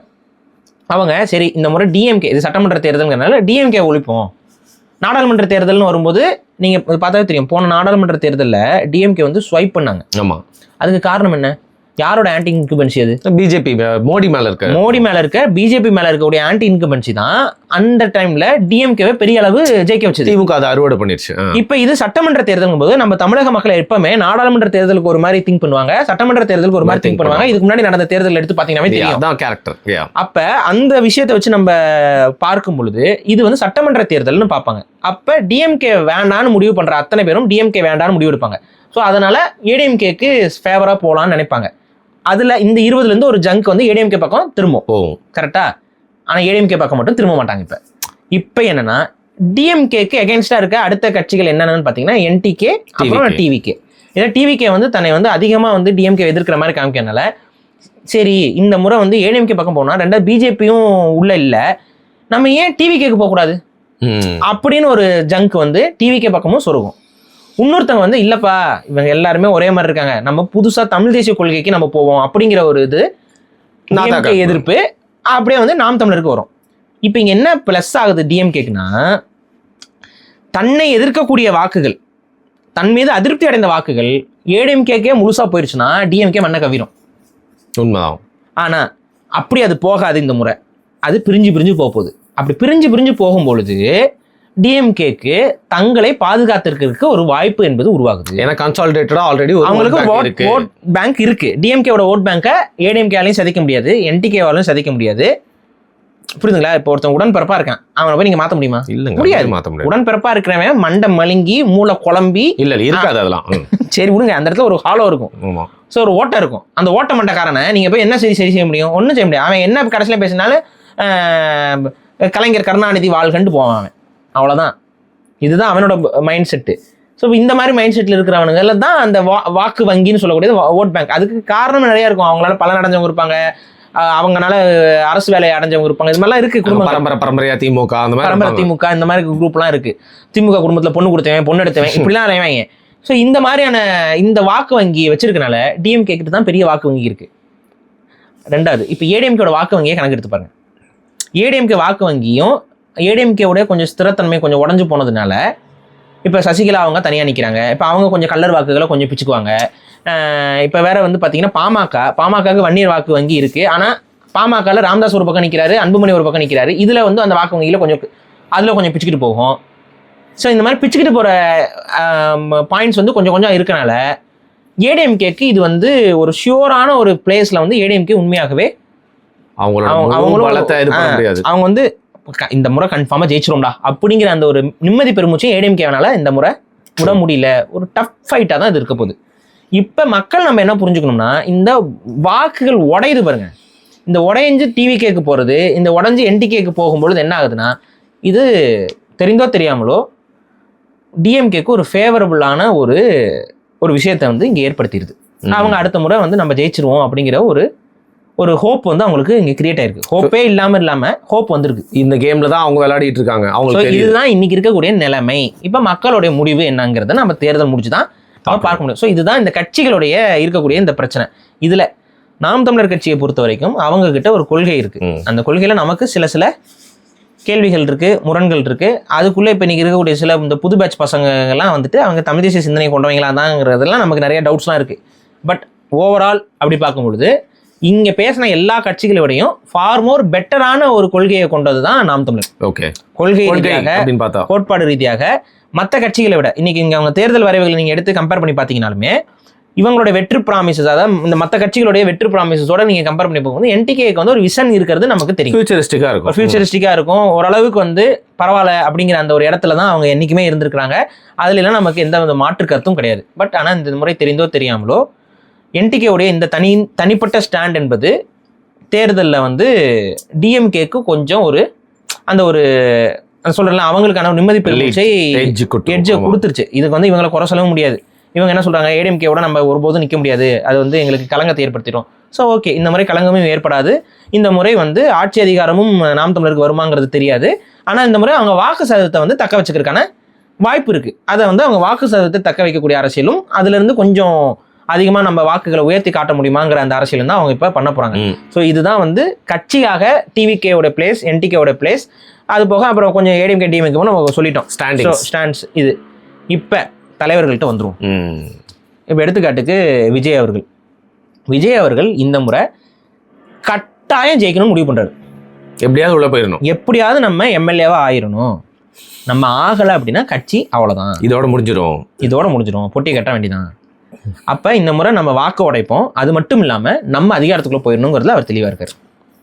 ஸோ விஜய் சட்டமன்றத்துக்குள்ளே போகணுங்கிற எண்ணம் அவருக்கு அதிகமாக இருக்கிறதுனால தான் 2 தொகுதி அவர் தேர்ந்தெடுத்திருக்கிறார். ஒன்றில் மிஸ் ஆனாலும் இன்னொன்று நம்ம உள்ளே போயிடலாம். இதில் நம்மளோட கணிப்பு இருக்குது. பெரம்பூர் வந்து விஜய்க்கு ஒரு பெரிய எட்ஜ். பெரம்பூர் வந்து உண்மையாகவே விஜய்க்கு சாதகமான ஒரு சூழலை உருவாக்கும். பிளான் பண்ணி தான் வந்து டிசைட் பண்ணிருக்காங்க. ஸோ பெரம்பூர் தொகுதி அவருக்கு வாய்ப்பு அதிகம். திருச்சி கிழக்கு வந்து ஐ டோன்ட் திங்க் ஸோ. ஏன்னா நேருடைய கண்ட்ரோல், நேரு கோட்டையாக இருக்குது. அது மட்டும் இல்லாமல் எனக்கு அது பெருசாக நம்பிக்கை இல்லை விஜய் அந்த இடத்துல ஜெயிப்பாரா அப்படின்னு தெரியல எனக்கு. பட் பெரம்பூர் வந்து கொஞ்சம் விஜய்க்கு சாதகமான ஃபேவரான ஒரு இதாக இருக்கும். ஆனால் இன்னொன்று சொல்லிக்கிறேன், பெரம்பூர் என்பது டிஎம்கேவோட கோட்டையும் கூட. அவங்க வெயிட்டாக இருக்காங்க அங்கே. டிஎம்கே கொஞ்சம் ஸ்ட்ராங்காக இருக்கிறது தான். அதுக்கு பேசிக் ரீசன் வந்து உங்களுக்கே தெரியும். பெரம்பூரும் சரி, திருச்சி கிழக்கும் சரி, இவங்க தேர்ந்தெடுத்ததுக்கான காரணத்தை நீங்கள் புரிஞ்சுக்கணும். எந்த காரணத்துக்காக அவங்க தேர்ந்தெடுத்திருக்காங்க இந்த தொகுதிகள்னு. கிறிஸ்தவ வாக்கு வங்கி அதிகம் பெரம்பூர்ல வந்து உங்களுக்கு நீங்க பெரம்பூர் வந்துருச்சுன்னு தெரியறதுக்கு பாத்தீங்கன்னா சர்ச் இருக்கும். ஏசுநாதர் இப்படி கை விரிச்சு நின்றுட்டு இருப்பாரு அந்த பாலத்துக்கு பக்கத்துல, உங்களுக்கே தெரியும். ஸோ பேசிக்கா கிறிஸ்துவ மக்கள் அதிகமாக, தமிழ் கிறிஸ்தவர்கள் தான் அதிகமாக வாழக்கூடிய பகுதியாக பெரம்பூர் வந்து இருக்கு. அதுல எல்லா சமூகம், அதாவது பட்டியல் சமூக கிறிஸ்தவர்களும் அங்கே அதிகம், வந்து என்ன சொல்றது பிசி கேட்டகரியில் இருக்கக்கூடிய கிறிஸ்தவர்களும் அதிகம். ஆண்ட பரம்பரை என்று சொல்லி கிறிஸ்தவராக இருந்து வீர சைவ கிறிஸ்துவ அப்படின்னு சொல்லக்கூடிய அந்த ஆண்ட பரம்பரை பேசக்கூடிய கிறிஸ்துவ எண்ணிக்கையும் அங்கே அதிகம். வெள்ளாள கிறிஸ்தவம் அதிகம், எல்லாருமே அதிகம். ஸோ இப்போ கிறிஸ்துவ எண்ணிக்கை கொஞ்சம் அதிகமாக இருக்குது. பட் அதில் கொஞ்சம் வேரியேஷன் இருக்குது. நான் சொல்கிறேன், விஜய் அவர்களுக்கு ஒரு சின்ன சர்ப்ரைஸ் என்ன, இங்கேயே வந்து பார்த்தீங்கன்னா கிறிஸ்துவ அமைப்புகளுக்குள்ளே ஒற்றுமையெல்லாம் கிடையாது. ஸோ வந்து கிறிஸ்துவ வாக்குகள் அப்படிங்கிறது இவருக்கு எப்படி உழுகுங்கிறது வந்து அதாவது நினைச்ச மாதிரி மொத்தமாலாம் அள்ள முடியாது. ஏன்னா அவங்களுக்குள்ளேயே அங்கே 1000 பஞ்சாயத்து இருக்கு. கிறிஸ்தவ சபைகளுக்குள்ளேயே அங்கே வந்து நீ பெரியவனா நான் பெரியவனா, ஏய் நீ எந்த ஊர் காரன் இல்லை அப்படிங்கிற அளவுக்கு தான் அடிச்சுக்கிட்டு இருக்காங்க. நாங்கள் ஜெருசலம் காரன் இல்லை அப்படின்னு பேசிக்கிட்டு. ஸோ அந்த மாதிரி தான் இருக்கும். ஒரு சர்ச்சு கூட்டம் ஒரு சர்ச்சுக்கு தான் வரும், இன்னொரு சர்ச்சு கூட்டம் இன்னொரு சர்ச்சுக்கு தான் வரும். இவங்களுக்குள்ள அடிக்கடி சர்ச்சைகள்லாம் வரும். இப்படிதான் நிலைமை. டினாமினேஷன் ஆர்சி, புராட்டஸ்டன்ட், லூதரன், ஆமா அதுக்குள்ள அதுல பிரச்சனை. உங்க நிலைமை நினைச்சாதான் ஒரு சிரிப்பா. ஏன் இல்ல நீங்க புரொட்டஸ்டன்ட் சொல்லுவீங்களா, ஆர்சின்னு சொல்லுவீங்களா? ஆர்சியாக இருந்து புரொட்டஸ்டன்டாக மாறி இல்லைங்க. இப்போ விஜய் வந்ததுல இருந்து இந்த கிறிஸ்டியன் ஓட்டை பத்தி வந்து நிறைய பேச ஆரம்பிச்சிருக்காங்க. ஏன்னா அதுக்கு முன்னாடி இஸ்லாமியர்களோட ஓட்டை பத்தி தான் பேசுவாங்க. கிறிஸ்தவர்கள்லாம் அப்படின்னா கிறிஸ்மஸ்க்கு அந்த கேக் ஊட்டி விடுறதுக்காக ஒரு மாசம் ஒரு நாள் கூப்பிட்டு அதுக்கப்புறம் அமைச்சிருவாங்க. அதுக்கப்புறம் பாத்தீங்கன்னா அந்த ஃபாதர்லாம் போயிட்டு மீட் பண்ணுவாங்க, முதல்வர் யாரா இருந்தாலும். அந்த மாதிரி தான் இருந்திருக்கு. அது என்னன்னா ரம்ஜானுக்கு காஸ்டியூம் சேஞ்ச் நடக்கும், கிறிஸ்மஸ்க்கு பெருசா காஸ்டியூம் சேஞ்ச் நடக்காது. எனக்கு தெரிஞ்ச ஒரு முறை திருமாவளவன் வந்து பாதிரியார் வேஷம் போட்டார். இல்ல இவர் இந்த சகப்பு கலர்ல போட்டு ஒருத்தர் கிறிஸ்மஸ் தாத்தா ஏங்க இல்லையா எனக்கு ஏதோ கனவு கண்டதா என்னன்னு தெரியல. சரி ஓகே, உங்க ஏஐ மூளையை கொஞ்சம் ஆஃப் பண்ணி தெரியலைங்க, வைங்க. நான் ஏதோ பார்த்த மாதிரி ஒரு ஃபீலிங் அந்த ஃபீல்ட்ல. Okay right. ஸோ இந்த வாட்டி தான் அவன் ஒரு ஓட் பேங்க் ஒரு கூட்டம் இதை கன்சாலிடேட் பண்ணோம். இந்த தேர்தல் தான் அதிகமாக நான் பார்க்குறேன் பாரு. அந்த அதான் சர்ச்சில்லாம் சொல்லுவாங்க, இன்டைரக்டா சொல்லுவாங்க. ஃபார் எக்ஸாம்பிள் இல்லை, ஆக்சுவலாக வந்து விஜய்க்கு இந்த முறை ஆதரவாக சில சர்ச்சைகள் எல்லாம் ஆல்ரெடி வந்துட்டு இயேசு என்ன சொல்கிறார் என்றால் அப்படின்னு சொல்லி பேச ஆரம்பிச்சிட்டாங்க. ஸோ அந்த ஒரு நம்பிக்கை வந்து விஜய் அவர்களுக்கு இருக்கு. கிறிஸ்தவ மக்கள் தங்களை வந்து, அதுவும் சிறுபான்மையில குறிப்பாக கிறிஸ்தவ மக்கள் தனக்கு ஆதரவாக இருப்பாங்கங்கிற ஒரு நம்பிக்கை அவருக்கு இருக்கு போல. ஸோ அந்த மனசில் வச்சு தான் அவர் என்ன பண்ணியிருக்காரு, பெரம்பூரை வந்து தேர்ந்தெடுத்திருக்காரு. ஸோ பெரம்பூர் வந்து ஆன்டி பிஜேபியாகவும் அந்த பகுதி கொஞ்சம் இருக்கு. ஆனால் அதே சமயத்தில் இன்னும் நான் சொல்றேன், கொஞ்சம் சங்கிகளும் அங்கே அதிகரிச்சிட்டாங்க. அப்படியா? ஆமா, சங்கிகள் தமிழ்நாடுக்குள்ள தான் அதிகரிச்சிட்டாங்க. பல சாய்பாபாக்கள் கோயில்கள் வந்துருச்சாங்க. அதுக்கு ரீசன் உங்களுக்கே தெரியும், கிறிஸ்டின் மெஜாரிட்டி இருக்க இடத்துல எல்லாம் சங்கிகளுடைய மெஜாரிட்டியும் அதிகரிச்சிருது. ஸோ ஆட்டோமேட்டிக்காக அது அப்படி ஒரு மாதிரி டுவாலிட்டியாக தான் போயிட்டு இருக்கு. ஸோ இப்போ இதில் எனக்கு என்னுடைய கணிப்பு என்னன்னா, பெரம்பூர் வந்து திருச்சி கிழக்கை விட இவருக்கான ஒரு இருக்கலாம் அப்படிங்கிறது இருக்கு. டிஎம்கேக்கு சப்போஸ் பெரம்பூரில் வந்துட்டு விஜய் அவர்கள் ஜெயிக்கிற மாதிரி ஒரு சுச்சுவேஷன் வருது அப்படின்னா டிஎம்கேக்கு அது ஒரு பெரிய பின்னடைவு. ஏன்னா அது டிஎம்கேவோட கோட்டை. ஆனால் அப்படி விட்டுட்டா திருப்பி ரிக்ளைம் பண்ணவே முடியாது. ஆமாம், அதான் பிரச்சனை. இன்னொன்று, பெரம்பூர் வந்து சிட்டியாக இருக்கனால அது போக விஜய்க்கு ரசிகர் பட்டாளமும் அந்த பகுதியில் கொஞ்சம் அதிகம் தான். ஸோ இதெல்லாம் வைத்து பார்க்கும்போது பெரம்பூர் வந்து அவருக்கான ஒரு ஸ்ட்ராங் ஹோப்பாக படுது. திருச்சி கிழக்கு வந்து எனக்கு தெரியல அந்த தொகுதிக்குள்ள எப்படிப்பட்ட மக்கள் இருக்காங்க என்னன்னு சரியாக. பழந்துன்னு கொட்ட போட்ட அங்கேயுமே கிறிஸ்துவ எண்ணிக்கை வந்து அதிகம் தான். அதனாலதான் அவர் அங்கேயும் பார்த்திருக்காரு. ஸோ பேசிக்கா விஜயோட ஃபோக்கஸ் வந்து என்னன்னா, தமிழ்நாட்டில் இருக்கக்கூடிய சிறுபான்மை வாக்குகள்ல மிக முக்கியமா கிறிஸ்தவ வாக்குகள் எல்லாத்தையும் நம்ம வந்து ஸ்வீப் பண்ணணுங்கிறது அவரோட மைண்ட்ல இருக்கு. ஆனால் அவர் பேசிக்கா வந்து அவர் தன்னை வந்து அன்னாபோலஜிஸ்டிக்கா ஜோசப் விஜய்னு வெளிப்படையாவே சொன்னாரு. ரெண்டாவது, அவர் ஜோசப் விஜய்னு சொல்லி இந்த பிஜேபி வேற சும்மா இல்லாம சொரிஞ்சு விட்டதெல்லாம் மக்களுக்கு தெரியும். ஸோ நம்ம இந்த முறை வந்து ஒரு கிறிஸ்தவருக்கே நம்ம வந்து வாய்ப்பு கொடுப்போம்னு அவங்க சைட்ல இருந்தும் யோசிக்கிறதுக்கு வாய்ப்புகள் இருக்கு. ஸோ இதெல்லாம் வச்சு பார்க்கும் பொழுது விஜய் வந்து ஜெயிக்கிறதுக்கான வாய்ப்பு வந்து பெரம்பூர்ல அதிகமா நான் ஃபீல் பண்றேன். அது வந்து உறுதியாக நடக்குமாலாம் தெரியல எனக்கு, பட் நான் ஃபீல் பண்றேன் அந்த மாதிரி. ஸோ இதுதான் வந்து விஜயோடைய இந்த தனிப்பட்ட இது. இதில் எப்படியான உள்ள போயணுங்கிறனால தான் அவர் 2ல் நிற்கிறாருங்கிறதும் சரி. அப்படி இருந்தாலும் திமுக வந்து சும்மா ஈஸியாலாம் விட்டுற மாட்டாங்க. ஆமாம், சரியா? இப்போ அவர் வந்து உடனே ஒரு தேர்தலில் நின்று வந்து பார்த்தீங்கன்னா வந்து எந்த ஒரு எதிர்ப்பும் இல்லாமல் ஈஸியாக ஜெயிக்கிறதுக்கு ஒன்றும் உதயநிதி ஸ்டாலின் இல்லை, விஜய் அதுக்கு உழைக்கணும். உதயநிதி ஸ்டாலின் வேற தொகுதி நிற்க சொல்லுங்களேன். குளத்தூரன் சேப்பாக மாறி நீங்கள் வந்து அங்கேயே நிப்பாட்டிக்கிட்டு காலத்தை ஓட்டலான்னு பார்க்குறீங்க. ஏன்னா அவங்க ரொம்ப அங்கே ஸ்ட்ராங்காக இருக்கிறாங்க ஆல்ரெடி, அதுலேயே நிற்க வச்சு. நீங்கள் உங்களுக்குன்னா டவுட்னா ஒரு மாதிரி டஃப் ஃபைட் இருக்கிற இடத்துல கொண்டு போய் போடுங்களேன். இல்லை ப்ரோ, நான் என்ன சொல்ல வந்தேன், இப்போ வந்து விஜய் எப்படியாவது ஜெயிக்க வைக்காம பண்ணணுன்றதுக்கும் திமுக போராடும், சும்மா விட்டுற மாட்டாங்கன்றேன். ஆமாங்க, அவங்க விட்டுற மாட்டாங்க அப்படின்னு அவர் நிற்கிற அந்த தொகுதியில் அந்த இடத்துல வந்து முழுக்க அவங்க என்னென்னலாம் பண்ணணுமோ அத்தனை வேலையும் பண்ணி அவங்க பக்கம் வாக்குகளை திருப்பறதுக்கு பார்ப்பாங்க. ஸோ இதெல்லாம் நடக்குது. பட் பார்க்கலாம் விஜய் இந்த முறை ஜெயிக்கிறாரு. ஆனால் இன்னும் நான் என்னால் உறுதியான சொல்ல முடியும், விஜய் இந்த முறை ஜெயிக்கலைன்னா கட்சியை மறந்துருங்க தயவு செஞ்சு. அது உண்மை. ஆனால் ஜெயிச்சா சட்டமன்றத்துக்குலாம் போகணுமே. ஜெயிச்சா கட்சி கண்டினியூ ஆகும், ஏதாவது ஒரு இடத்துல தொத்தி கண்டினியூ ஆகும் அந்த கட்சி. பட் ஜெயிக்கல அப்படின்னா அடுத்த எலெக்ஷனுக்கு அது கமலஹாசன் கணக்கு தான். ஓகே. ஆனால் ஜெயிச்சா என்னன்னா, சட்டமன்றம்னா என்ன, எங்க இருக்கு, சட்டமன்றத்தில் என்ன நடக்கும்னு சொல்லிட்டு ஒரு கோடிக்கணக்கான இளைஞர்கள் வந்து ஃபர்ஸ்ட் டைம் தெரிஞ்சுப்பாங்க. சட்டமன்றம்னா என்னன்னு அப்பதான் பார்ப்பாங்க. இதுதான் சட்டமன்றமா? ரைட்டு. நான் கூட சட்டையை மாட்டி வச்சிருப்பாங்கன்னு நினைச்சேனே அப்படின்னு. சரி, எங்க ஆள் கூட தான் சட்டையை கிழிச்சிட்டு வெளில வந்தாரு. அதனாலதான் சட்டமன்றம் சட்டம் மாத்திரக்கு தான் போறாரு போல, அதனாலதான் கிழிச்சிட்டு வராரு போல அப்படின்னு. ஐயோ, அதெல்லாம் ஒரு காலம். அந்த காலத்துக்கு திரும்ப எதிர்பார்க்கணும், அந்த ஒரு கனவு காலத்தை நோக்கி தான் நம்ம தமிழ்நாட்டை எதிர்பார்க்கணும்னு பாக்குறேன். ஆனா எதிர்கட்சியா கூட வர முடியாது, 3வது இடத்துக்கு போயிட்டாங்கன்னா ஒரு ரீசன் ஒண்ணு சொல்லியிருக்காங்க. ஏங்க தேமுதிகக்கு 10 சீட்டு கொடுத்தீங்கன்னா ஒரு காலத்துல எதிர்கட்சி, அப்போ இவங்க 3rd பிளேஸ்ல உட்கார வச்சதே தேமுதிக தான். அவங்களுக்கு எனிவே அவங்க முழுக்க திமுக வந்து நாயுடுகளின் கோட்டை. இது வந்து நாயுடுகளோட புது கட்சி, புரியுதா? நாயுடு இல்லைன்னா போயிடு. 10 பேருக்கு சீட்டு, 10 பேர்ல 7 பேர் நாயுடு. இதுக்கு அந்த தேமுதிக அதுக்கு என்ன, தேசிய முற்போக்கு திராவிட கழகம். தேமுதிக. ஆமா, தேசிய முற்போக்கு. எந்த தேசியத்தை என்ன முக்குறாங்கன்னு தெரியல. நான் என்ன சொல்றேன், இந்த தயவு செஞ்சு தெலுங்குல நாயுடு முன்னேற்ற கழகம்னு வச்சுக்கோங்க, கரெக்டா இருக்கும். நாயுடுகளை முன்னேற்ற கழகம் நமக்கு 7 சீட்டு வெறும் நாயுடுகளுக்கு மட்டும் கொடுத்துருக்கீங்கன்னா அப்புறம் நாயுடு முன்னேற்ற கழகம் தானே. அண்ணா எங்க தேசியம் இதுல வருது, எங்க தேசியத்துல முன்னேற்றம் வருது? நாயுடு முன்னேற்ற கழகம்னு வைங்க, கரெக்டா இருக்கும்.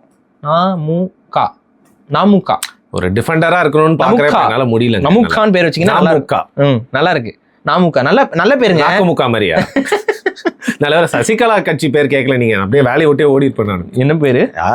ஊ வரைக்கும் போது அக்கு வரைக்கும் போய் முடியுது, அது எல்லாத்தையும் போட்டு வச்சிருக்காங்க. தெரியல நாங்க என்ன பேரும் கவனிக்கல நான்.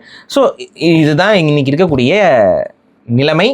So basically you spoke about Vijay's Perambur and திருச்சியில் நிற்கக்கூடிய அந்த வெற்றி வாய்ப்பு. அடுத்து நம்ம சீமான் அவர்களுக்கு வருவோம்.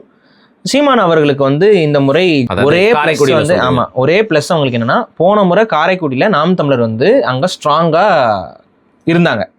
ஸோ அதே நம்பிக்கையில் இந்த முறை நம்ம இவரே போய் நிற்கும் பொழுது ஆட்டோமேட்டிக்காக நம்ம வந்து அங்கே ஜெயிச்சிடலாங்கிறது தான் அவங்களுடைய நம்பிக்கை. அதற்கான வாய்ப்புகள் ஓரளவுக்கு இருக்குது. ஆனால் அட் த சேம் டைம் எதிரில் நிற்கிறவங்க காங்கிரஸ் தான் நிப்பாட்டுறாங்க. பட் போன முறை இருக்கிற அதே கேண்டிடேட் தான் இந்த முறையும் நிற்கிறாங்க. ஸோ அவங்க போன முறை கொஞ்சம் அதிகமான வாக்குகள் வாங்கி தான் ஜெயிச்சிருக்காங்க. இந்த முறை அவங்களுக்கும் ஆன்டி இன்குபென்சி வந்து இருக்குதான்னு தெரியல. ஏன்னா சொல்ல முடியாது, டிஎம்கேக்கு ஃபுல்லாக ஆன்டி இன்குபென்சி, அந்த குறிப்பிட்ட வேட்பாளர் வந்து எந்த அளவுக்கு வேலை செஞ்சிருக்காரு நமக்கு தெரியல.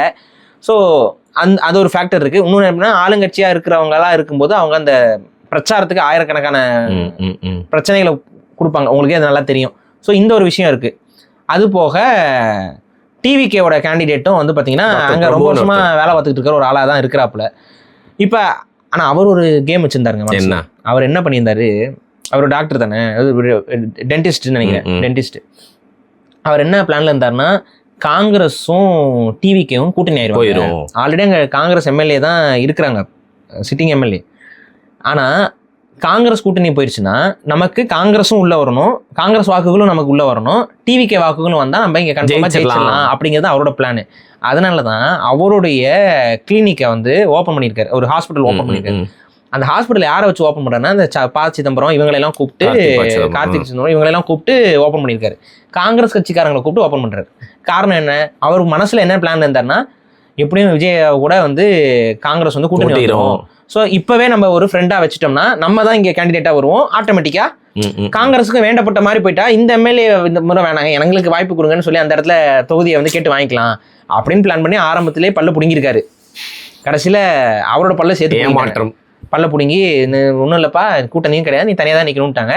ஸோ தனியாக நிற்கும் போது அவரால் என்ன அளவுக்கு பர்ஃபார்ம் பண்ண முடியும்னு பப்ளிசிட்டி நல்லா பண்ணுறாப்புல, அவர் பேரெல்லாம் வந்து அளவுக்கு மக்கள் இங்கே பாருங்க, ஒரு வேட்பாளர்னு போகும்போது மக்கள் வந்து வரவேற்க தான் செய்வாங்க. யாரும் வந்து போயா வெளியிலும் சொல்ல போறது இல்லை. அப்படி இல்லையே, ஒரு வேட்பாளர் கூட வாக்குவாதம் பண்ற காணொலிகள்லாம் நான் பார்த்தேன் இன்டர்நெட்ல. அது வந்து யாருனே தெரியல, சொந்த ஊருக்காரனே இல்லைன்னா இருந்துச்சுன்னா அப்படி கேட்பாங்க, யார் பண்ணி எந்த ஊர் பண்ணிலாம் கேட்பாங்க. ஓகே, அது வந்து ஊருக்கு தெரிஞ்சவங்களா இருந்தாங்கன்னா, வாங்கப்பா என்னப்பா இந்த முறை என்னப்பா பண்ணலான்னு இருக்கீங்க, இங்க இவ்வளவு பிரச்சனை இருக்குப்பா, நீங்க சரி செய்வீங்களா, இதுதான் வந்து இயல்பா நடக்கும்.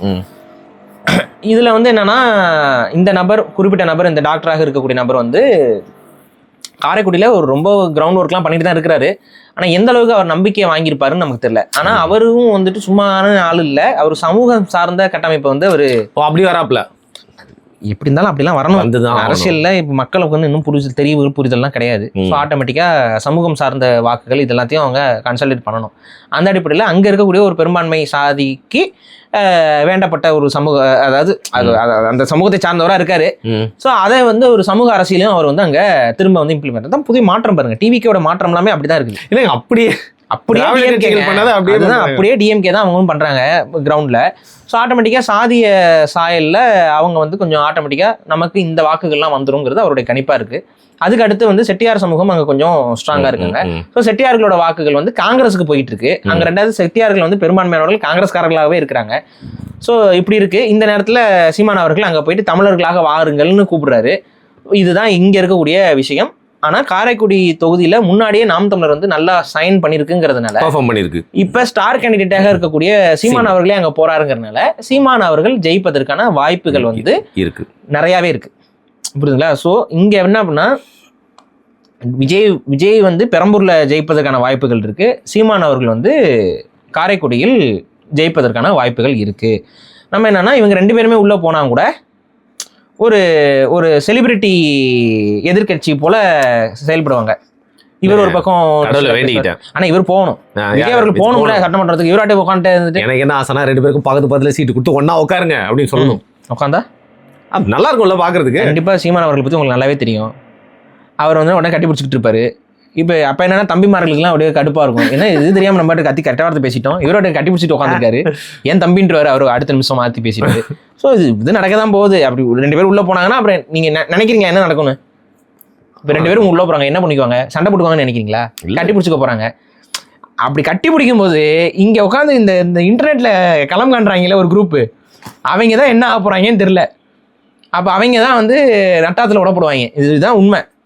அரசியல் நாகரிகம் நல்லதா இருந்தா எப்பவுமே நம்ம அப்ரிஷியேட். அது ஓகே, அது நல்லது தான். அரசியல் நாகரிகங்கிறது சும்மா போகும்போது கட்டி பிடிச்சிக்கிறது மட்டும் கிடையாது. நாகரிகமான அரசியலை பேசுறதுலையும் இருக்கு. நான் போகும்போது கட்டி பிடிச்சிக்குவேன், ஆனால் என் தம்பிமார்கள் வந்து கெட்ட வார்த்தையில் திட்டிட்டு இருப்பாங்கன்னா அது நாகரிகம்லாம் கிடையாது, அது ஏமாத்து வேலை.